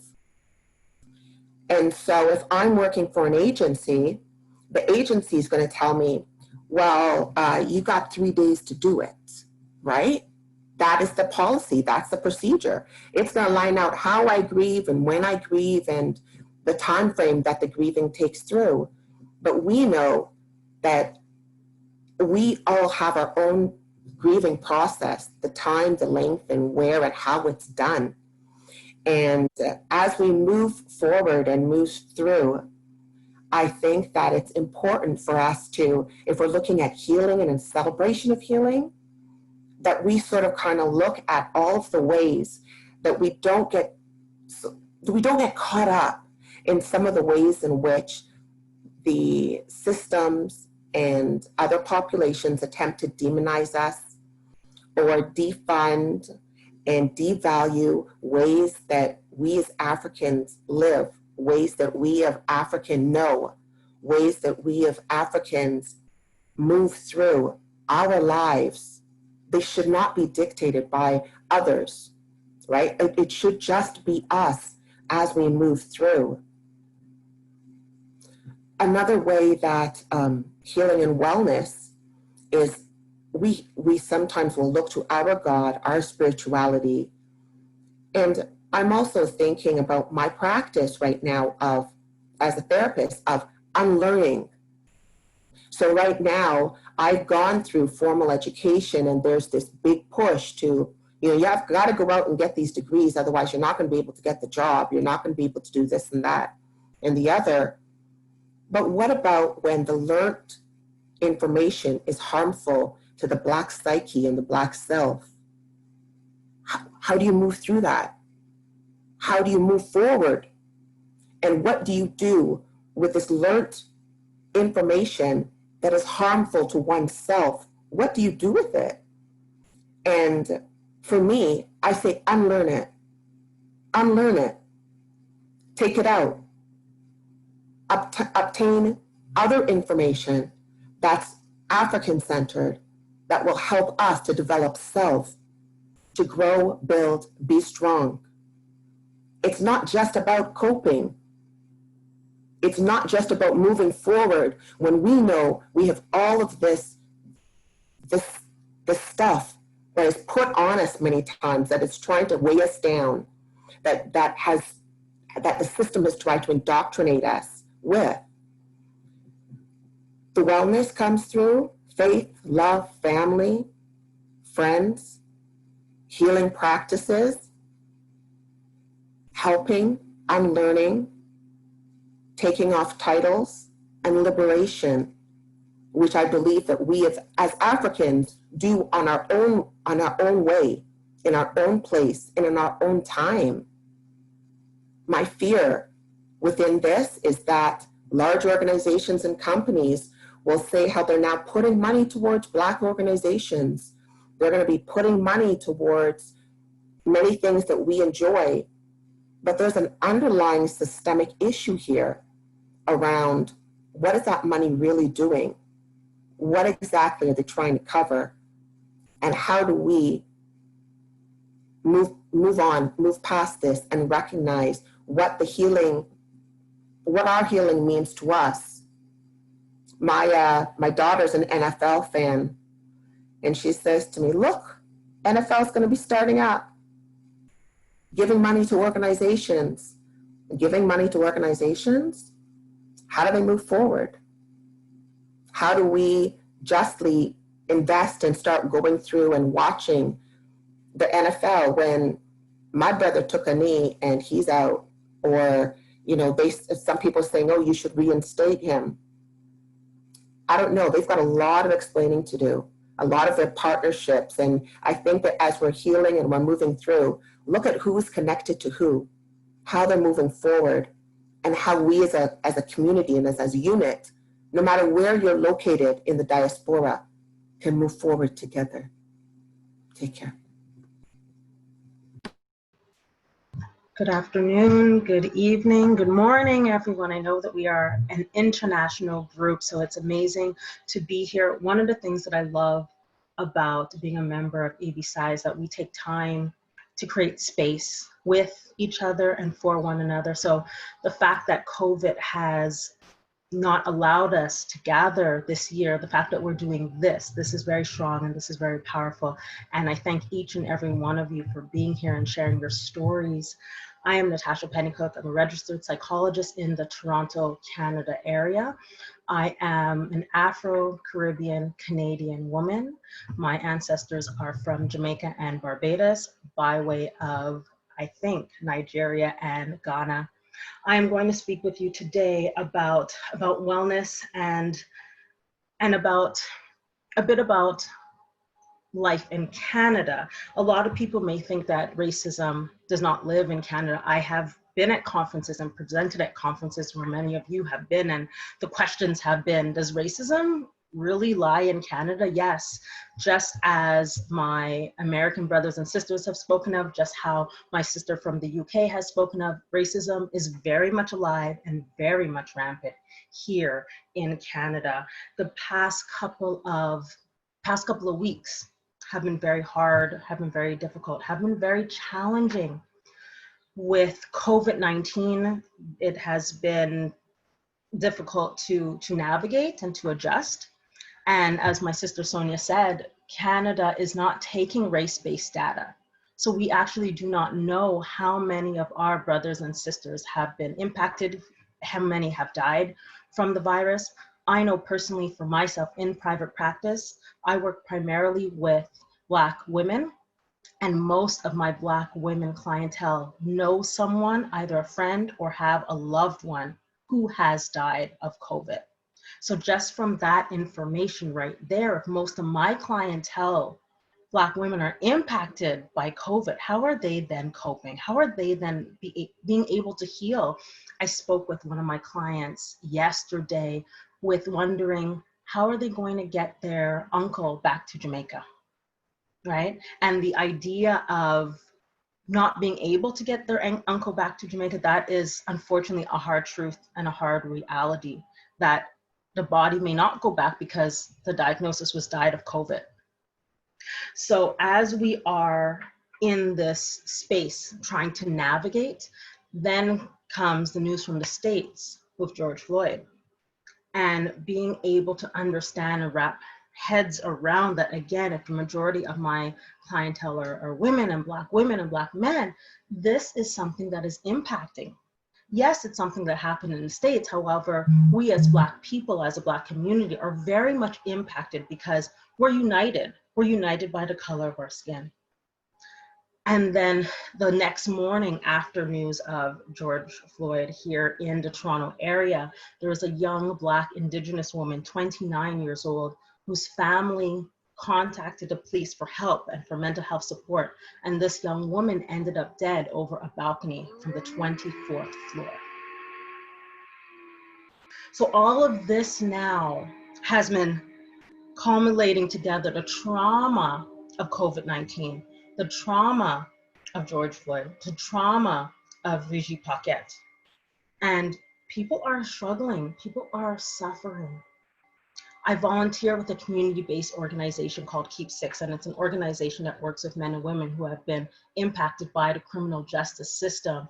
And through COVID, we've had to pivot with what has been going on to create space for the people who are struggling, who are suffering.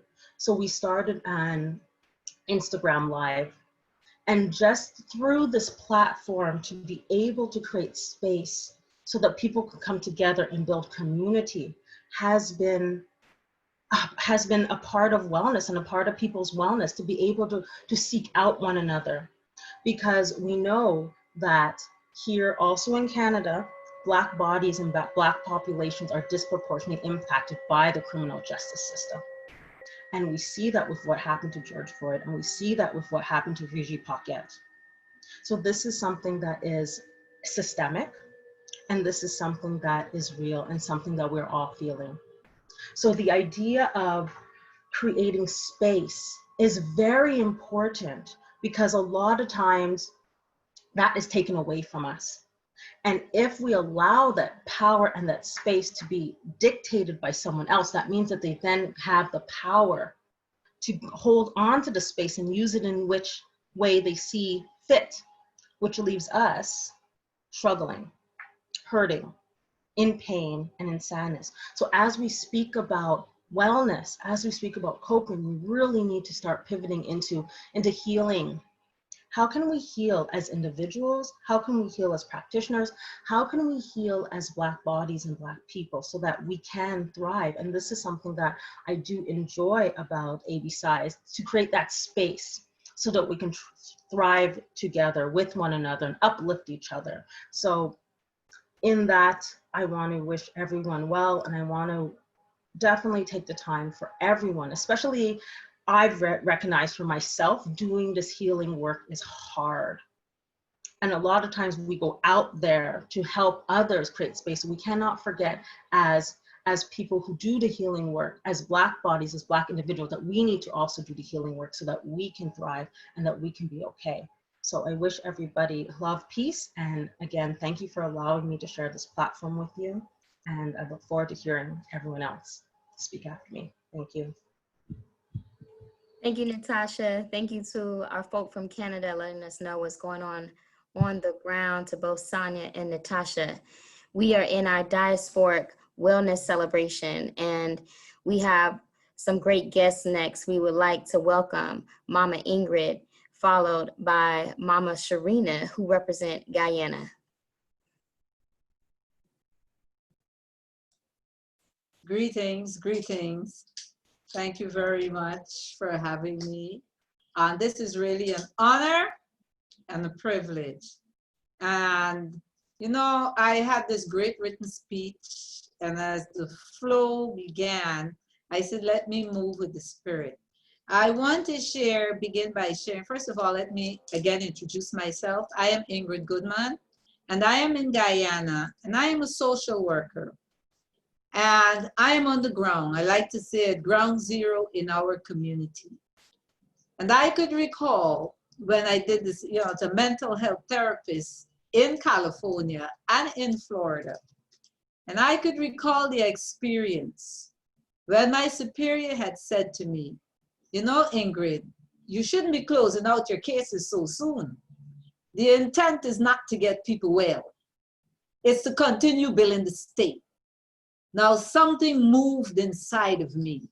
I said to myself, if this is what practice is all about, as a social worker, who have to be the technical person on the ground to gather the information when people are suffering and to take it to the next level for interpretation, for a way of healing the community, and the intent isn't to do that, maybe I'm in the wrong space.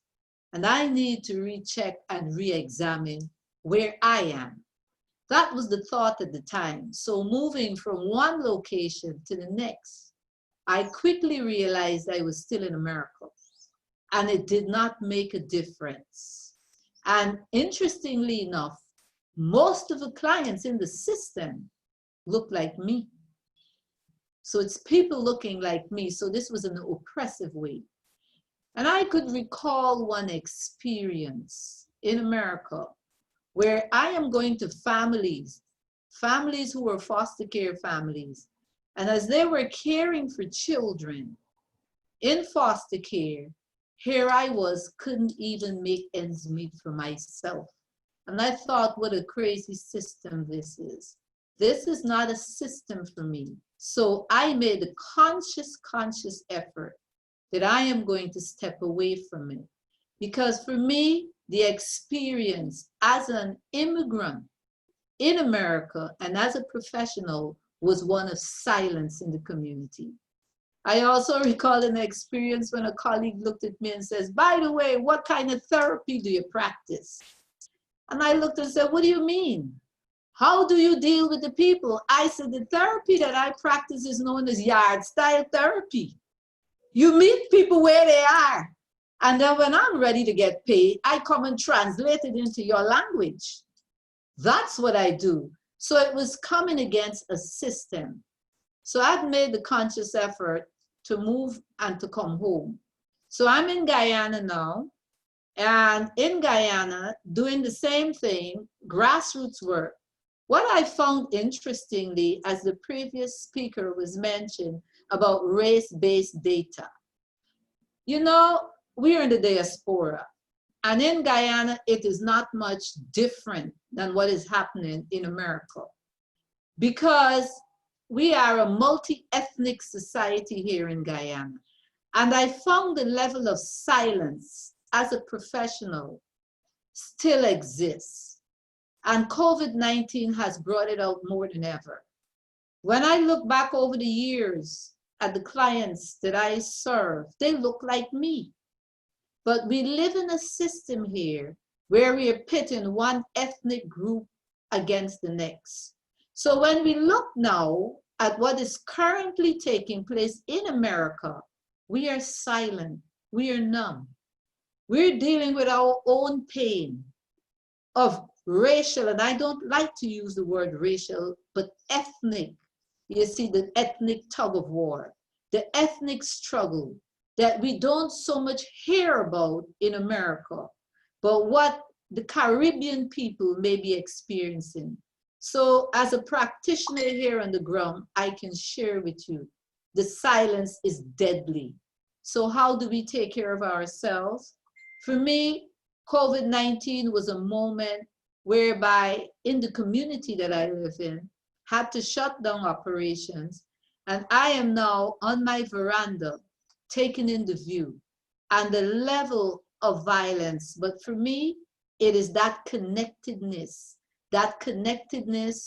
with, from my childhood again, the mighty Atlantic, that element, the space, the air, just to hear the ocean around me. That's what keeps me well and balanced so that I can be available for those who are suffering. And to see the very system that you're fighting against in America is live and well in the diaspora, in the other America. South, as we say, America. It is not much difference, but the silence, we can just hear it in the air. That when you hear about what's happening and you heard about what happened to George, the young man, we have no words. Why? We're not moved by it. Why? You know, that's what's in America. But yet, the first opportunity we get, we go to that place, but we have a place of our own. So for me, it does not really make a difference. In the diaspora, we are still confronted and meeting the same monster that you're dealing with. The difference is, and I'm so happy to be part of this family now, is the whole idea of that connectedness. To be able to connect wherever we are, thanks to COVID, that we can truly become that family that embraces each other and find that strength and that healing from within. So COVID, I like to say, what do you call it? COVID-19 has really, in its own way, opened up avenues and opportunities for us who would not have otherwise connected with each other. So for me, this is an awesome opportunity to be able to share in that connectedness, the experiences from here on the ground. I hope we will have other forms, because as I learn, I teach also. And I thank you again so much for being a part of this. Thank you very, very much.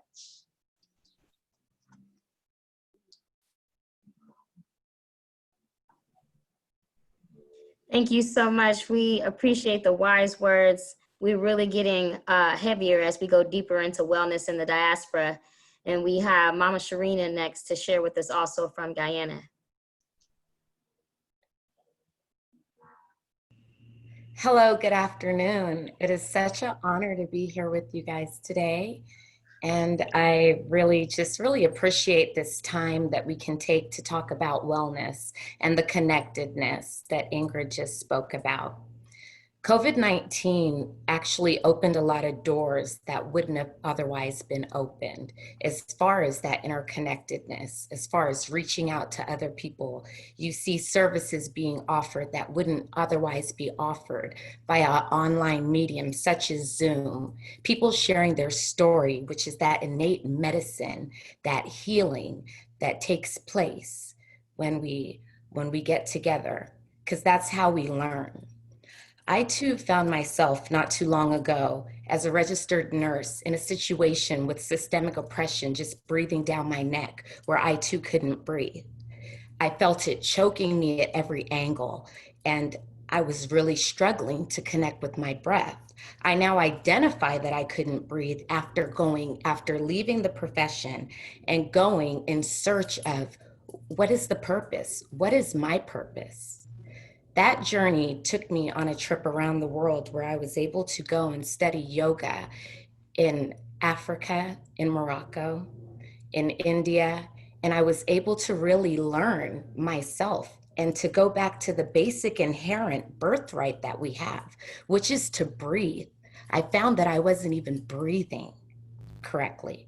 I wasn't breathing deep from my belly. I wasn't getting full lung expansion. It was just really, really troubling. And I share this to say that now I'm here as a mental health and wellness strategist. And what I do is I do offer and work with people.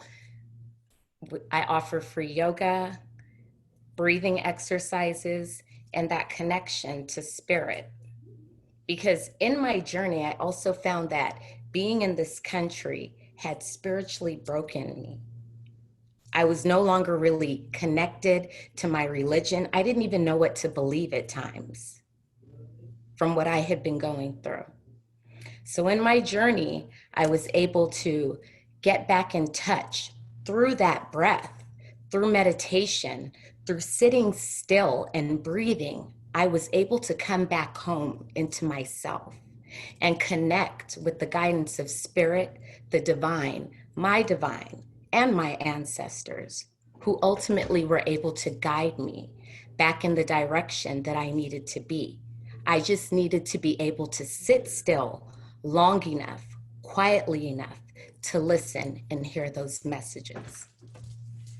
So I'm really grateful that now I do have the tools and I'm able to I'm in a position where I'm guiding others by whether it's setting up an altar, whether it's just guiding through simple breath exercises, expanding the lungs fully, just connecting with yourself. Because we do have the ability to heal ourselves. We're all healers. But especially in America, we're always looking for the answer outside of ourselves. We must run to the doctor when we're sick. I'm coughing, I have a headache. What do? Let me go to Google. Instead of just sitting still and honestly listening, what is it that I need here? What is my heart telling me? So in the healing space, I've been, like I said earlier, I've been actually offering yoga classes. I've developed several communities where we've been able to get together. And it's actually become like a family. People are getting really, really close, sharing things that they wouldn't otherwise share or feel comfortable with. So I'd like to just thank you for allowing me to share and be here today. And I wish you all well. Peace and blessings, Sharina. Thank you for that. It's my honor to introduce the next person, one of my own mentors, Dr. Marcia Sutherland, Africana Studies scholar, Black psychologist. She'll be talking to us about what's going on from the Jamaican perspective. Thank you so much. Thank you so much. Everybody can hear me, right? Now, a strong Pan-African political ideology and a spirit of resistance are related to the wellness among generations of Jamaicans. Starting from the enslavement era, Queen Annie, Sam Sharp, Paul Bogle, and the Maroons and other ancestors preferred death to enslavement. They fought for liberty, dignity, justice, and political power. Later on, the Honorable Marcus Mosiah Garvey philosophy and activism began to impact the African world. He was born in St. Anne's. My mother knew him when he was born.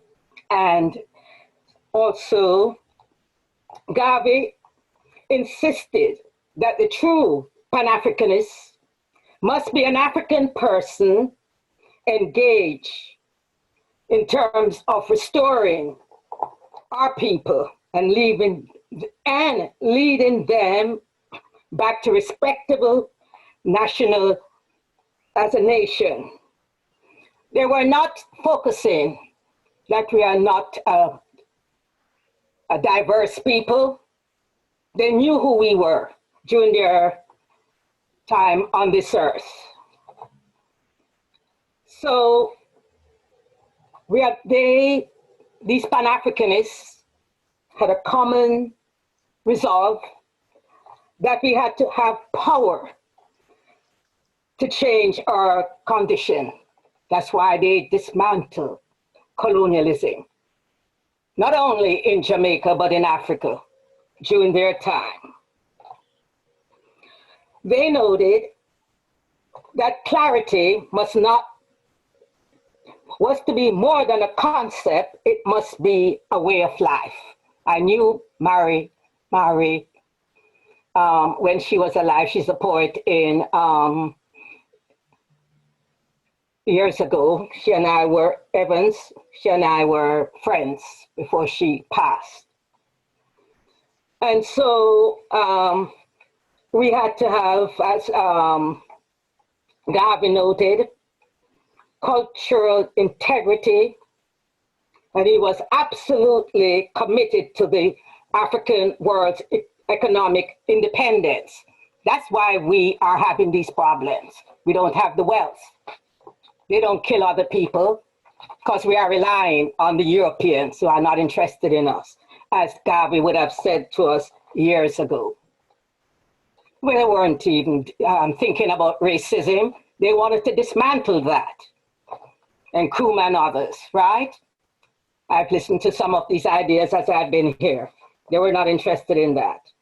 Now, as the brother just noted about the cultural artists, we see in Jamaica social consciousness, a revolutionary, and also in terms of Bob Marley,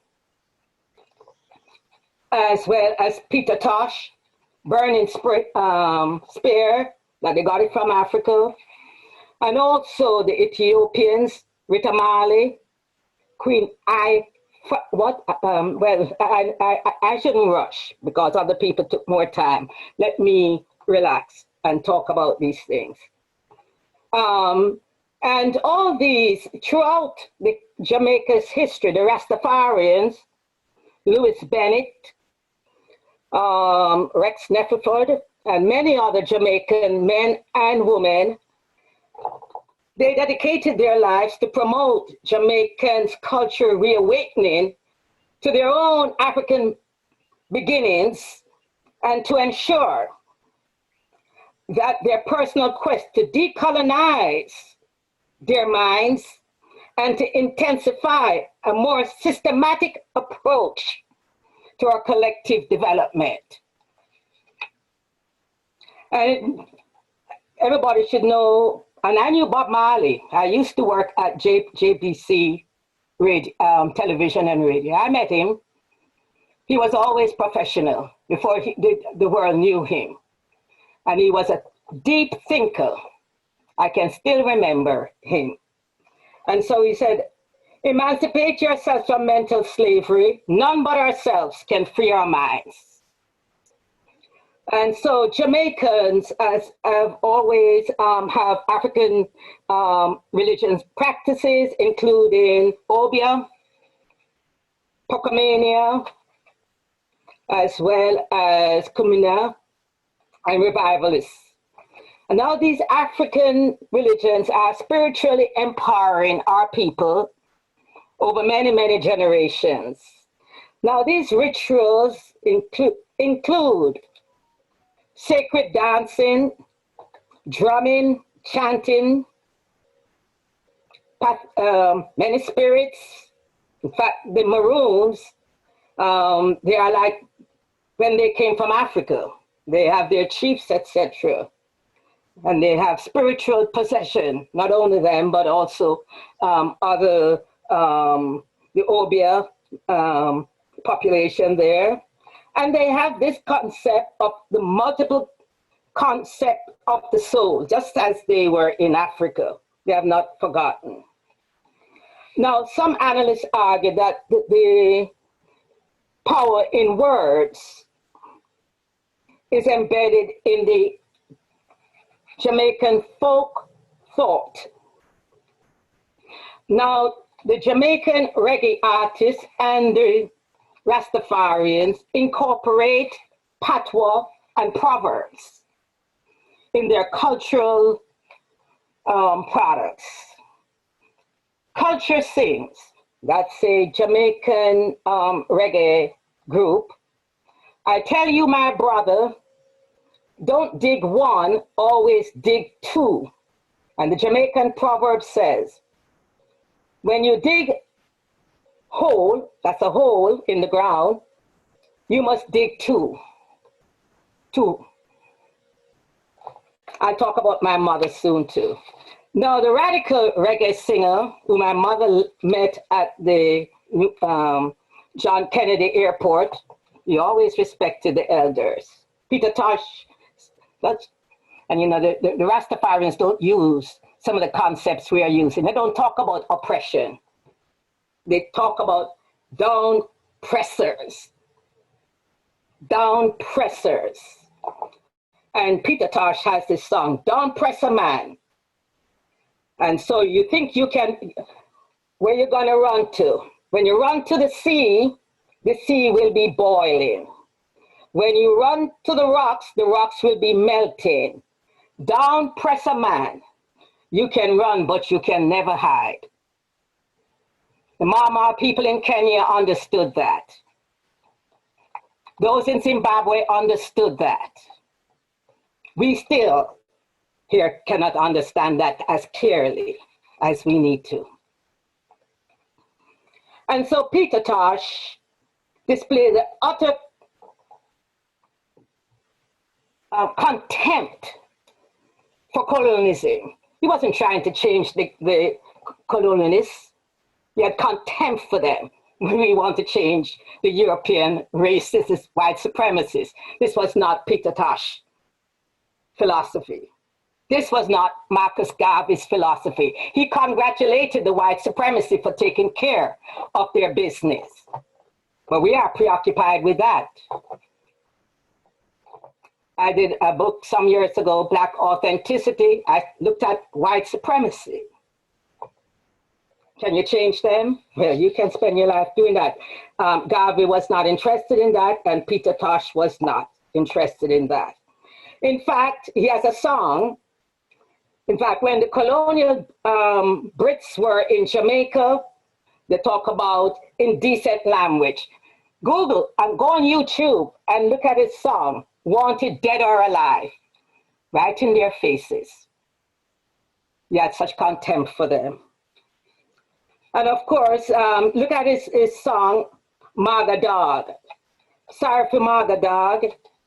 This could be a human being, and you jump into the fire pond, you're gonna drop back into the fire again. And he uses many of our own cultural concepts in his songs that he has produced. Now, I grew up in Jamaica learning Jamaican proverbs. I was born there, and I lived there. As I said, I worked at JBC. I came to this country when I was about 16 years or so.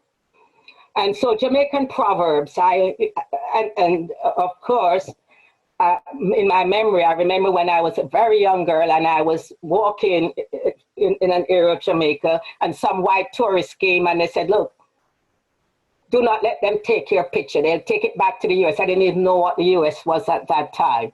And said, oh, look at these monkeys. So they politically socialized us as young kids in Jamaica during that time. Now, some analysts argue that language defines the Jamaican social identity, and proverbs are used routinely in Jamaica, and they're used also in Africa. I have a lot of African proverbs because it's a philosophical perspective of life. And of course, proverbs have social psychological benefits. For example, I learned very early, don't you know who to frighten you. What is that saying to me? Ain't nobody better than you.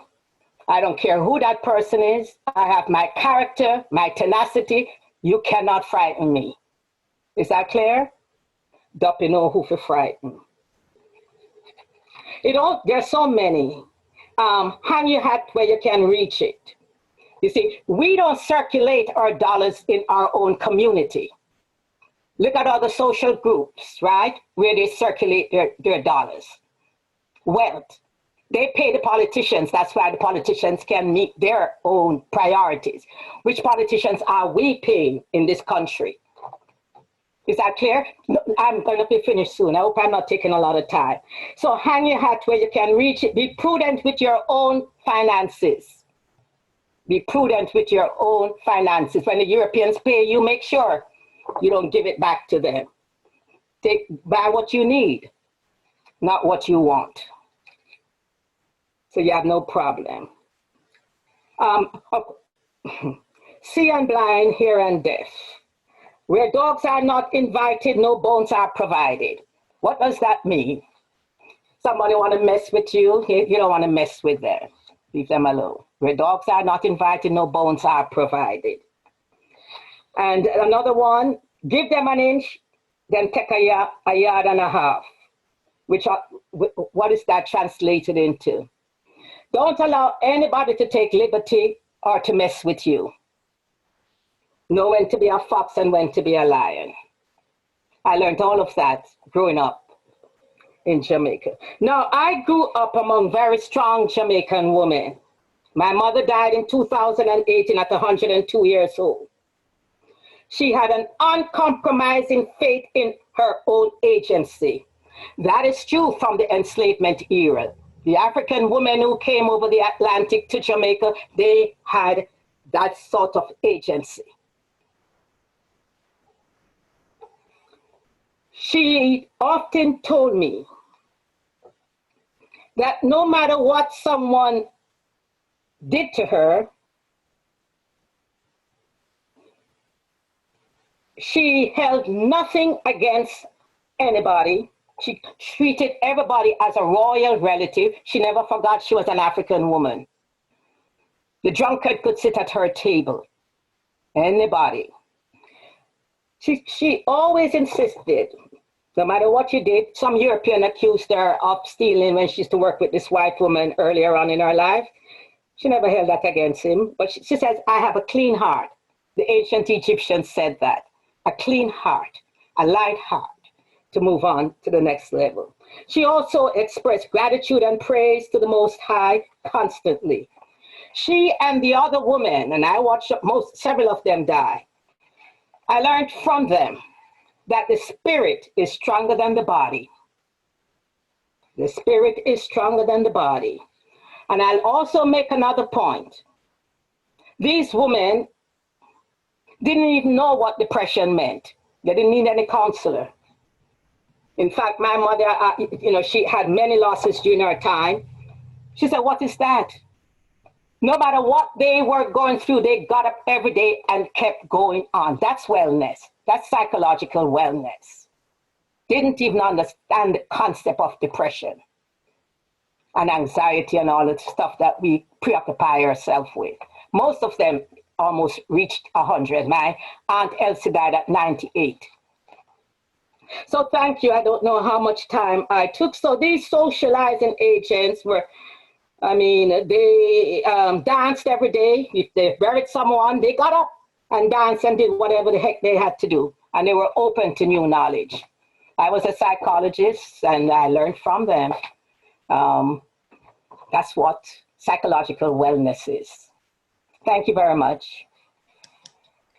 Ashe, Dr. Sutherland, thank you so much for your leadership and for that message. It was very powerful. It's so good to see you again as we're all here together from all around the world.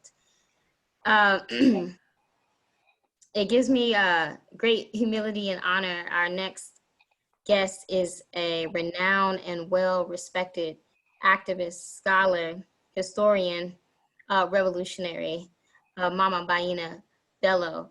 Let's please welcome her as she represents Haiti.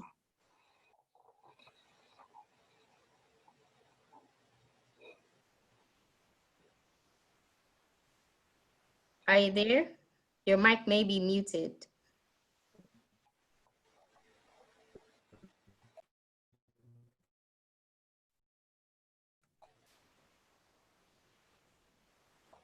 Okay. So we have to get some tech support for Mama Baina. In the meantime, why don't you go to Sister Roberta? While she's trying to figure it out, go to Sister Roberta in Brazil. Go ahead and introduce her, Dr. Patricia. Hi, so we are having a little technical difficulty. So right now, Sister Roberta, are you ready from Brazil? Hi, I'm Sister ready. Roberta, can you hear us? Yeah, there you go. I'm Yes. gonna get out of the way and we're gonna bring you Sister Roberta from Brazil. Okay, thank you. So greetings to all the African family from the continent and the diaspora. I will speak in two colonial languages, Portuguese and English, so that my family from Lusophone in Africa can also understand me. First, I will speak in Portuguese and then in English. Eu vou falar em dois idiomas coloniais, português e inglês, para que a minha família da África lusófona também possa me entender, né? Primeiro eu vou falar em português, depois em inglês. E eu vou falar sobre as formas de celebração do bem-estar na diáspora, né? Eu sou a Roberta Federico, eu falo do Brasil. Eu nasci e cresci numa favela do Rio de Janeiro. Eu me graduei em psicologia há 10 anos atrás e cursei uma pós-graduação em terapia de família e mestrado em história da psicologia há 6 anos atrás. Eu escolhi cuidar das pessoas, né, e também trabalho como psicóloga escolar numa escola pública. Também atuo na clínica privada e o nome do meu projeto é Sankofa, Instituto de Psicologia. E a linha que eu atuo é a psicologia preta africana. E hoje eu tenho organizado alguns cursos de pequena duração para outros psicólogos pretos baseados no Brasil e em países africanos que falam português e também atendido na clínica privada. E esse esforço é para ajudar a entender os impactos do racismo e da política de embranquecimento na subjetividade das pessoas pretas, identificar quais são os nossos recursos de cura e restabelecimento do equilíbrio, né? Do quanto a África, da África nós guardamos em nossas almas e traz de volta a paz e a saúde que o Ocidente insiste em tentar nos roubar. Do quanto a existência preta no Brasil é marcada pela morte e sempre à espreita, mas que nós somos um povo imortal. E nesse sentido eu acho importante dizer um pouco da realidade do povo preto no Brasil e da importância dos nossos tambores na cura dos nossos espíritos, e do quanto os terreiros de candomblé, a capoeira, as rodas de samba são os nossos espaços de cura mais genuínos, porque eles são conduzidos pelos tambores africanos e são os canais de comunicação que nos reconectam enquanto coletivo. E os nossos poetas do samba, e também artistas de outros estilos musicais, artistas pretos, eles conseguem transmutar as nossas dores e as alegrias tem sido a nossa ferramenta de bem-estar mais poderosa nos processos de dor e luto, né? Do quanto a vibração do coro dos tambores tem o poder de harmonizar as batidas do nosso coração. E eu tenho organizado algumas playlists terapêuticas, né, baseadas em samba, para manter o meu próprio bem-estar e para compartilhar com a comunidade, com amigos, né? E mesmo que tenhamos tantos motivos para chorar, porque no Brasil um jovem negro é assassinado a cada 23 minutos e o nosso povo esteja morrendo aos milhares nessa pandemia de Covid-19, é importante esse despertar da consciência negra africana na diáspora, para que possamos nos localizar no mundo em que estamos e tenhamos e consigamos recuperar o nosso legado roubado, né? Obrigada. So, I'm going to talk about ways of celebrating well-being in diaspora. I'm Roberta Federico, and I speak from Brazil. I was born and raised in a favela in Rio de Janeiro, and I graduated in psychology 10 years ago, and I did postgraduate studies in family therapy and a master's degree in history of psychology 6 years ago. I choose to take care of people. I currently work as a school psychologist in a public school, and I also work in the private clinic in my project called Sankofa Institute of Psychology. The line in which I work is Black African Psychology, and today I have organized short course for other Black psychologists based in Brazil and in Portuguese-speaking African countries, and also attending in the private clinic. And this effort is to help understand the impacts of racism and the whitening police on the subjectivity of Black people, and to identify our resource for healing and restoring balance. How much of Africa we keep in our souls and bring us back to peace and health that the West tries to rub us off. How much Black existence in Brazil is marked by death, always lurking, but that we are immortal people. In this sense, I think it is important to say a little about the reality of the Black people in Brazil and the importance of our drums and the healing of our spirits, and how much the candomblé terreiros, capoeira, and samba cycles are our most genuine healing spaces because they are conducted by African drums, and they are channels of communication that reconnect us as a collective. Our samba poets, also artists from other musical styles, are able to transmute our pains and joys, and this has been our most powerful tool of well-being in our process of pain and grief. How much the vibration of the leather of the drums has the power to harmonize our heartbeat. I have organized some therapeutic samba-based playlists to maintain my all well-being and also to share with the community. And even though we have so many reasons to cry, because in Brazil, a young Black man is murdered every 23 minutes, and our people are dying by thousands in this COVID-19 pandemic. It's important that this is awakening the African Black conscience in the diaspora so that we can locate in the world we are and recover our stolen legacy. Thank you.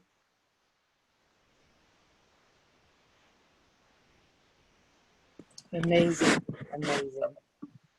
Thank you so much. We are, I'm not sure, I think we're still having problems with the call from Haiti. Are you able to come on, Mama, or no?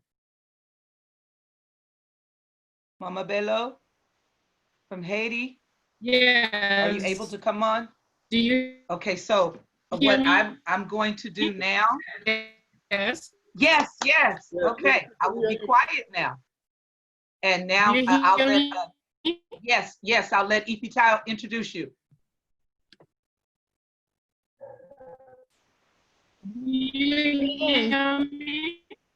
We can hear you, but it's a little choppy.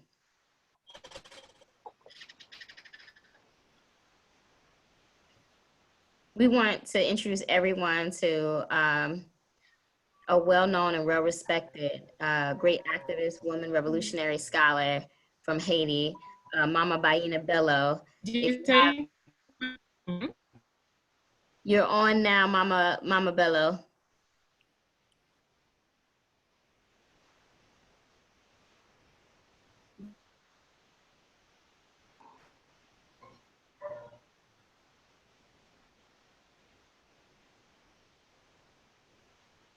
Are you ready to go? Can you hear us?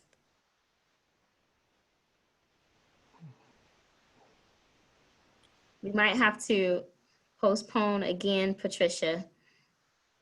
Okay, so so what I want to do now is I'm going to move us into the next section, and if we can come back to Mama, we will. So all during this time of COVID, from the very beginning, and then our latest situations with the murdering of our people, I have been in contact with people on the continent. Our purpose for this particular Black by Design 2 was supposed to be about the diaspora. So we were not supposed to actually have anyone from the continent. But I just had to say, please, Baba G, please, Dr. Ife, can we have them come on? Because they're supporting us in so many ways. And so this was not supposed to be about the continent. This was supposed to be physically distanced, but spiritually connected. And so, but the continent, oh, I'm sorry, the continent has, I think. Okay, I think our mama from Haiti is trying, but I don't think it's going to work. And so, you know what, it's really interesting because we know the things that have happened to Haiti. We know the things that have happened to Haiti. And so for me, this is further evidence of those things. The fact that she's having trouble doing the internet connection. So what I am going to do, as I said, I was moving into the support from the motherland, and I'm gonna let my sister Winnie, are you ready, from South Africa? Sister Winnie, go ahead and let me see if we can hear you first. Hello, Sis Pat. Okay, a little louder, Sister Winnie. Hello, Sis Pat. Hey, okay, so Sister Winnie also has a video she wants to play. So take it away, Sister Winnie, and let us know when we need to share that, okay? Do you want it to go first or do you want it to go after so we can be ready to go? And then when Sister Winnie is done, then we have my sister Nancy from Ghana. Hey, Nancy. So go ahead, Sister Winnie. I'll get out of the way now. Thank you, Sister Pat. Greetings from South Africa. Greetings to our brothers and sisters in the US. I'm very happy, to be part of this discussion, and thank you so much, Sis Pat, for inviting me. But, of course, what I'm going to speak about is about racism and what has happened recently in the US and what is continuing to happen in South Africa, as we are all aware. But before I do that, I would like to sing a song, and then I'll speak to the meaning of that song to you. It's just, one line that I have to repeat maybe twice or three times. So it's like, it says, Senzenina, senzenina, senzeni, senzenina, senzenina, senzenina. So this song, in South Africa, we used to sing it. Has been sung for many decades. So we sing this song when we are troubled, when our lives are in danger. The very same song was sung by people like, the late, Nelson Mandela. And, as it goes, it speaks about the brutality of the white people towards, the Black society. So the question on this song, as it says, Senzenina, it's, when loosely translated, it says, what have we done as Black people? What have we done, to be treated so badly by the white people? What have we done, to be killed the way we are killed?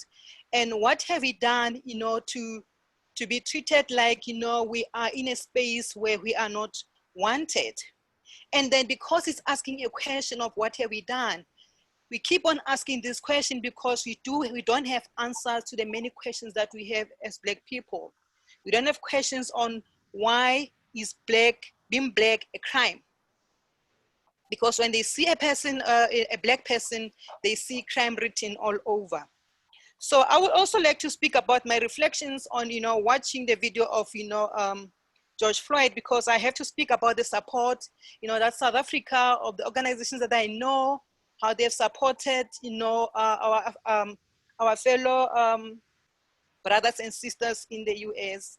When I watched that video, what happened is that, it's a very deep, video. It touches, one, to the core that, for a very long time, I was struggling to forget the face of that white policeman and his knee on the neck of George Floyd.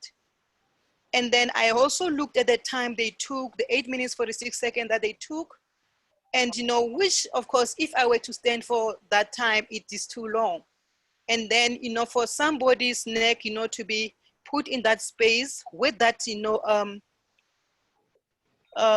knee, can imagine what that person was going through. And the problem here, that we have is a systemic racism that we continue to experience as Black people in our countries.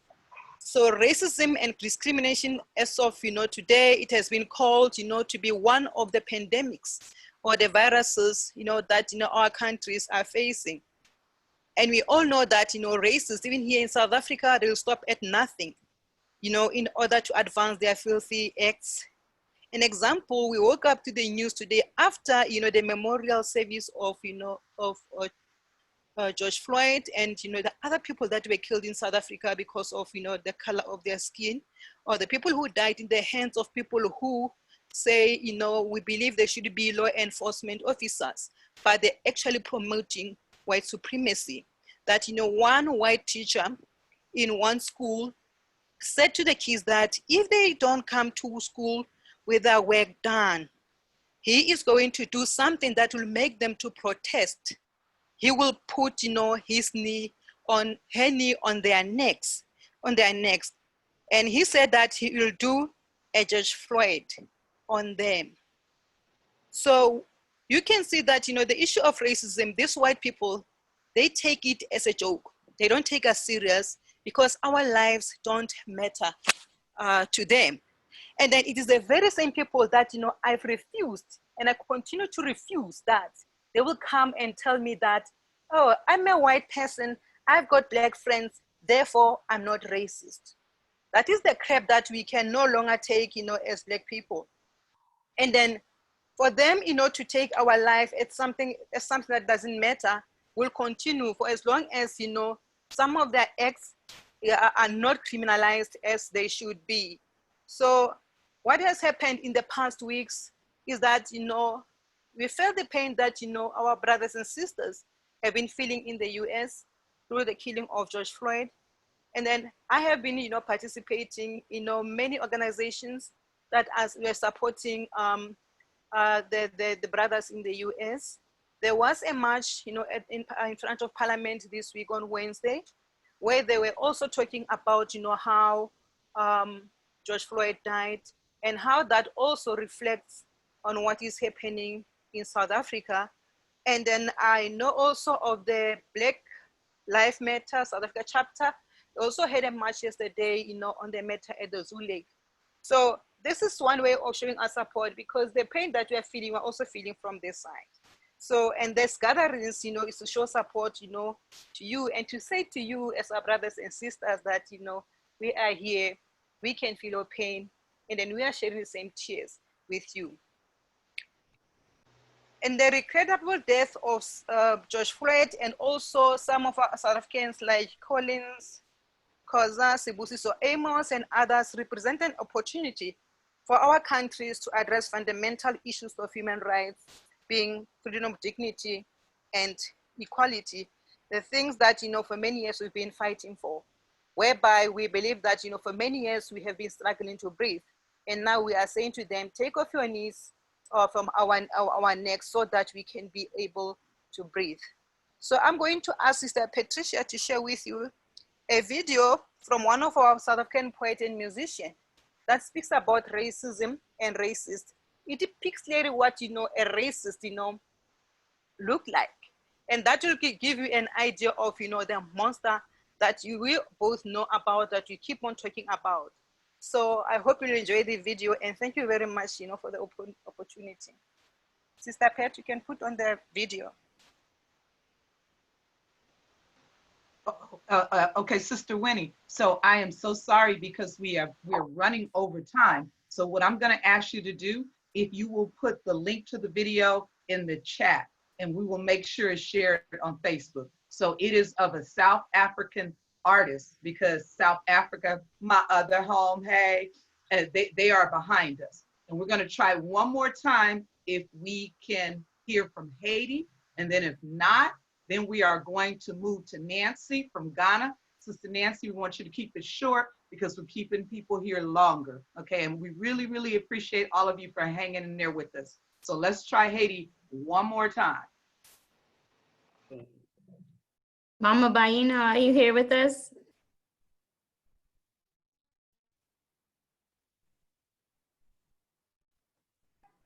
I just saw her video. Mama Bello, are you here with us from Haiti? Okay. It seems like we might have lost the connection again. So we thank everyone for staying tuned, staying patient. And oh, are you there?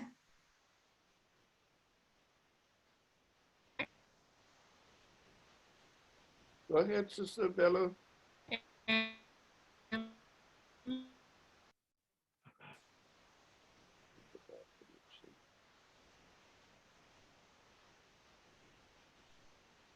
Okay, if we should then have Nancy. Patricia, you want to introduce Nancy again? Yes, please. Okay, again, we're so sorry, and we thank you so much for your patience, because yeah, this was important that we allow Mama Bella to be on, but we see that it's not happening, and so that's okay. We're going to move to Nancy. Nancy is from Ghana. Nancy, as I said, we're going way over, so keep it short, but let everybody know that, hey, Ghana's with us, okay? Go ahead, Nancy. Okay, thank you so much, Patricia. Good evening from Ghana. It is a privilege and will always be an honor for me to be part of this gathering. I would like to say that Black people all around the world are shocked and unhappy about the murder of the unarmed Black man, George Floyd, by the white police officer. We are one as a people, irrespective of our geographical distance. What affects you affects me directly.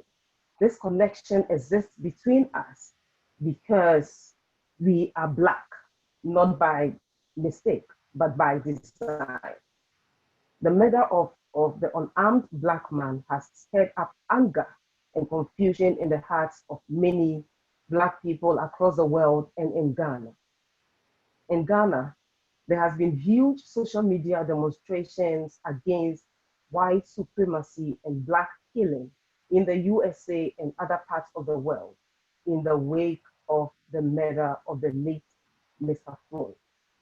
The issue has revealed recorded videos of police officers who have continuously brutalized and killed many unarmed Black people in the past. This is just not right. The anger and confusion surrounding this event is the same everywhere. It is the same for all Black people everywhere in the world. This morning, the Ministry of Tourism under the Office of the President in Ghana hosted a huge ceremony in honor of the late George Floyd to show our solidarity to our brothers and sisters who are in the United States. Our president also recently posted his stand and our stand as a people on his Facebook wall and said that on behalf of the people of Ghana, I express my deep condolences to the family and the loved ones of the late George Floyd in the United States. I want to say that we are with you in spirit and in true unity as we engage in these demonstrations to bring the change that we have always waited for. Our thoughts and prayers are with you. Our ancestors are proud of you. They are looking on and they are cheering us on for embarking on this worldwide demonstration that I know and I hope would bring a lot of change in how we are seen as a people and how we are treated worldwide because of our color and our race. Thank you.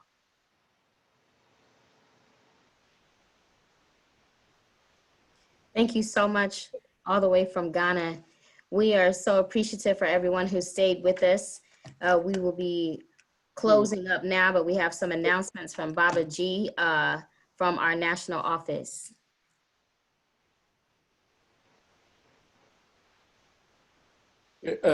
Thank you, Sister Ifetayo. And thank you all, Facebook audience, for joining us this afternoon for this wonderful webinar. We have just a few announcements to make. Remember, you don't have to be a psychologist to belong to the Association of Black Psychologists. My training is in sociology, but I belong to ABPSI. Patricia's training is in education, but she belongs to ABPSI. The only requirement is that you are in alignment with the mission and vision of ABPSI, which is the liberation and the illumination of the African spirit. So you can do that in any field in which you find yourself. ABPSI has posted a position paper and a call to action.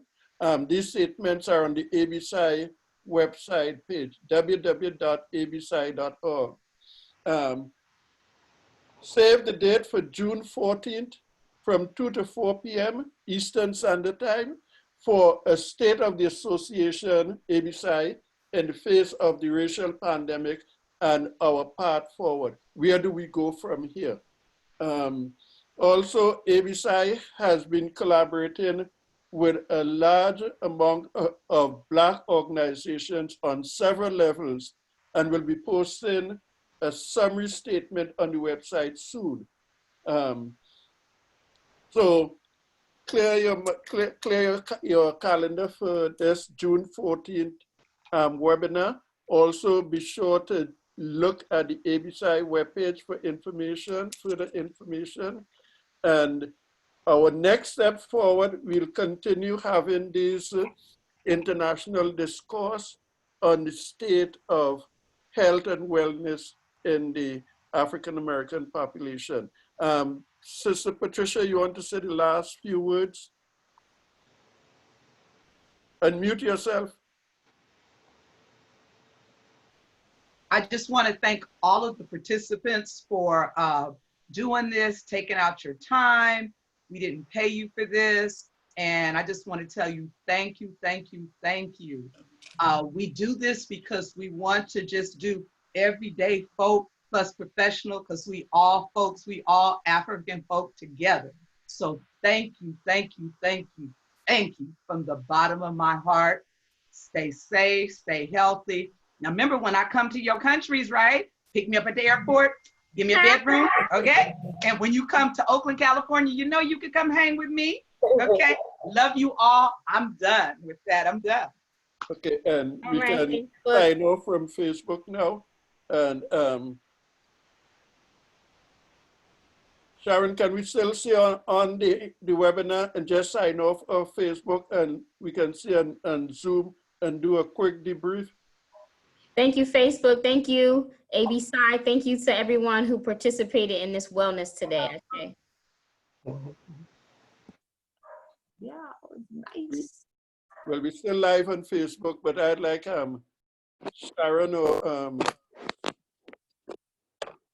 Just to share, it looks like we're still live, so can we go not live so we can all debrief together and just love on each other some more? Yes, hold on. I'm trying to get a hold of Neville. Hold on one second. Okay, all right. So wait, since we're still live, you can shout out to people you love. Shout out to people. Yeah, say hey. Stop it. Sending love. All right, we're no longer okay. We're no longer live. We're no longer live. Okay. Yep, I stopped it. Okay, great. Very good. Thanks a lot. Okay, folks. We did it. You have done you all did a very good job.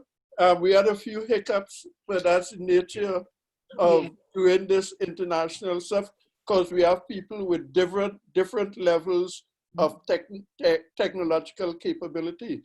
And so that becomes an issue. But in spite of it, the message was delivered. And so we're going to ask Sister Mama Bayo to do a 2 to 5 minute video of what she was going to talk about. And then we can post that on ABSI Facebook, the chapter's Facebook, etc. So people will. And we also post Sister Winnie's video on the webpage also. There was another piece that Dr. Nobles wanted me to share with in closing, but we were so far. I'll post that video on our webpage also, because again, when we do these kinds of things, we have a strong guideline in terms of time, but then the Spirit moves us in different spaces. So we have to recognize and honor the Spirit as we do these things and know that we may go over time, but that's okay, because everything that needed to be said was said today, right? And anybody else want to add anything? Just unmute yourself and be free. And where's Patricia now? She's gone. Unmute your mic. Oh, I already said my say. I said thank you. I said it already. It's y'all's turn. I spoke from my heart.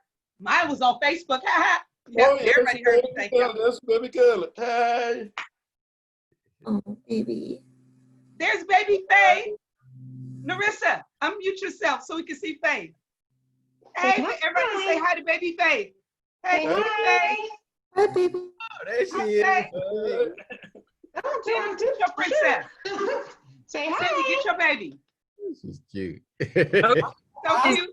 I love how she acts like she can't talk. Like, she says hi and everything. Earlier today, as soon as we blacked the screen, as soon as we turned it off, she was like, hi. Hey, hey Faye. No. Hi, Faye. Oh, you're going to be shy now. Hey. Say hi. You know what? We forgot to say happy birthday to Baba Wade, too. Oh, Baba Wade's birthday. Yeah. And Brianna Taylor, it was her birthday. Tomorrow's is good. Yes. Yeah. And today's Brianna Taylor's birthday. 27. 27. Yeah. 27 today. Yeah. Y'all want to sing to Dr. Nobles? Yeah. Yeah. Come on, Daddy. Oh, thank you. That'll be cool. He said he don't want you to see his face. He's being birthed. All right. Okay, tell him don't be vain. All right. I'm going. Okay, I can't sing. But I don't care. Happy birthday to you. Happy birthday to you. Happy birthday. Happy birthday. Happy birthday to you. Happy birthday. Happy birthday. Happy birthday, Baba No. Happy birthday. Okay, I proved all Black people can't sing, but I can dance. Woo-hoo. Happy birthday, Baba. Oh, Sharina, you have a little one there with you also? Is this your daughter? Oh, Sharina, look up. This is my Okay. What's her name? What's her name? What's your name? Layla. Layla. Layla. Hey, Layla. Layla. Hi, Layla. Layla. Oh. This is what we do it for, y'all. This is what we do it for. Yeah. Anyone else? Can I just, I think there was this is great that you guys organized this. Honored to be a part of it. I guess one suggestion is, I find the hard way is maybe make a short document, and because people kept saying, who are these people? Who are they? So make it so we can put it on Facebook. Yes. And what we did was that what we did is we had people's name in 2 lines. You only got to say 2 lines. And then we posted into Facebook so people knew exactly, and everybody who wanted to share put their contact. But otherwise, I think it was great. Thank you. Kind of interloper on there, but I filed a report and it seemed to go away. I just because you can't kick people off of Facebook, but you can file a report. So I said that we were being harassed. Right. Okay. Great. I thought it was great too. I had about 6 or 7 people reach out to me while we were going. Wow. So we did. It was working. Sharon, is there where we can get the video or the no, the data on how many people were on Facebook? Over 100. Oh, wow. Very I good. think that's the maximum that I saw. When I Okay. was, That's low, girl. Last we time had- we were almost we had an 3,000. average of 73 to 100 at all times, never Wow. less than 70. Okay. Oh, Cindy, last time it was like almost 3,000. So we Oh, were lower wow. this time. Yeah. Wow. So we'll have to Is figure there a out- way that Right. is it going to be on the can people go back and watch it on the website, enfin, on the page, the Facebook page? Yes, they can. Hey, Adiba.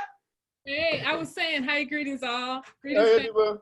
Hey, I was saying that, one of the difference in terms of the Facebook live stream viewing is that at that time, everyone was still on lockdown, on shelter in place. Right. And now there's active Oh, right, right. Yeah. No people And back. it's Friday night. Yep, and it's Friday night. the screens right now. So I think it'll pick up viewers over time as opposed to during the actual live stream. Oh, that makes sense. And last time we were on a Monday too. So that Right. makes sense. Yeah. And when will So, we be able to get AB the sign manager. Uh-oh. That's what I'm Yes. saying. They? And so we will also be able to put this up on our YouTube channel. So JoJo's working on that now. We have capacity. So within a week, that should be on the YouTube channel. Excellent. Excellent. And then when will the link be available on Facebook? Because I know one of my friends didn't get to log on right when it started, so she want to go back and watch it. Right now. It's there right It's now. there now. You Okay, can right see it. now? Okay. Oh, did y'all hear her? Did you hear her? She said hi. All Yes, Hi, Faye. Hey, Faye. Hi. She gonna be shot still. I swear. Hi, people. It's midnight here. So, heard that. Okay. Okay, says it's time to go to bed. bye, my friend. Bye, Rudy. Good night. Good night. Bishop. Bye, everybody. Bye, Marie. Thank you. No problem. Good night. All right. So I think everybody said everything. Yeah. Yeah, thank you for this moment with everyone. It's just very warming and very comforting, and it's healing for me too, to see my elders, to see younger people. My voice is getting funny, but I call Patricia this morning. I said, listen, I am not together. This is the worst time for me to say anything. And it's interesting because I do this with students all the time. And this morning I told her my spirit is broken. So how you celebrate and how you encourage others to celebrate when you imbalance. And this morning I felt imbalance in my spirit. And it's interesting because I called her first mother and she prayed. And when I called Patricia, we didn't talk. She went straight to prayer. She didn't know what I was about to ask her, but immediately she knew what I needed. And so that's very interesting one of the panelists spoke about the power of the spirit. Everybody said that, but the power of the spirit. So I felt like even though I was broken, I found myself supported by everybody, by your smile, by your energy, by your faces. And of course, I was all discombobulated because my daughter came exactly what I had to say, 5 things. But it's just a thank you to be on that platform and to just see everybody and receive from you. And now my baby's asleep, so I need to go to sleep. Hey, Faye. Hello, Faye. How My are you, husband Faye? put it to Hey, bed. Cindy. How are you? Oh. Hello, Faye. Doggy says, hello, Faye. Hello, Faye. You said doggy? This is my son. Oh. I love how she's just not saying anything. And the minute I put the screen on mute, she started talking. All right, y'all. All right. Thank you again. All right. Peace. Thank you again. Much love. I would Each like and everyone. Yes. I would also like to say thank you very much, because when I listen to you, I know where I am. It's like in the battlefield. Yeah. It's in the battlefield here in Guyana. Every day you wake up from 6 in the morning up until sometimes 10, 11 at night. So when I come into a forum like this, to see other persons, to hear them, it's like coming into a different world, a whole different world. Yes. For example, I'll just say today, you know, I live in the village, a village setting, where under COVID, you can see into the web of abuse that's taking place.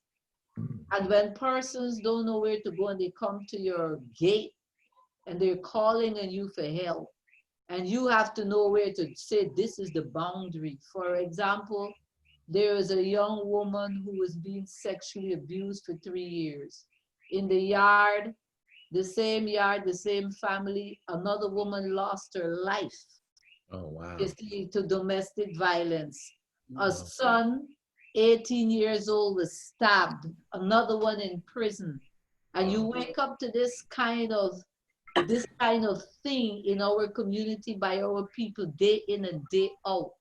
And when you go to the system, trying to get some kind of justice, I need backup to find out that here in Guyana, I don't know about anywhere else, that we can see professional incompetence across systems at the macro level, total incompetence. And above that system, you see the white supremacists who have penetrated their way into the region looking for oil. So when we begin to look at how we are engulfed by violence, you know, I did a piece where I started with interpersonal violence, intrapersonal violence, looking at it, interpersonal violence, intergroup violence, societal violence, and then we look at, there's another one, there's 5 of them. So what I did, the international violence, border violence. So when I flip it upside down, what I saw, the first thing came to my mind was when you look at border violence, when you look at Venezuela, when you look at Guyana, when you look at the fight for oil, that is violence. Violence at that level, then you leave that violence and you're trying to get to the interpersonal violence up that step, but you must now go through the societal violence. And then I'm looking, go, this is crazy. When you leave the societal violence, you have to go into the intergroup violence before you get to the community violence, before you get to the interpersonal violence. So we are in this pool where we're trying to solve, what are we trying to solve? You know, so coming in contact with that system and you're going, wow, under COVID, that everybody's lost. We had an election in March 2nd of this year. To date, it hasn't been declared who's a president, to live in such a nation. And then this is where the silence come in. So you are out of control when you look at the political sphere, that level of violence. So to come into a forum like this and listen to you, look at you, to see all these wonderful people, what are they talking about? What are they really saying? But it's pleasing to the ear, knowing that when I get up and I go back on that veranda, it's another world. So when we speak of what is happening in America, I can now begin to interpret, to deeply understand where this disconnect is. Where this deep disconnect. So a man get killed in America, but who getting killed in the village? There's no resources coming in, but you can tell me we got oil coming. You see, and then you had the Indians and the Africans clashing for greed. And the white man sitting down hitting his champagne glasses, look at them warring. And we going away with the big ship carrying all the oil out onto the mighty Atlantic. You can go sit there and look at that. So to come into these forums is awesome. It's healing. It's healing to know that, hey, there's a community that you can connect with, because that doesn't exist in this world. You are lonely on the ground. That's why it's like a battlefield out here.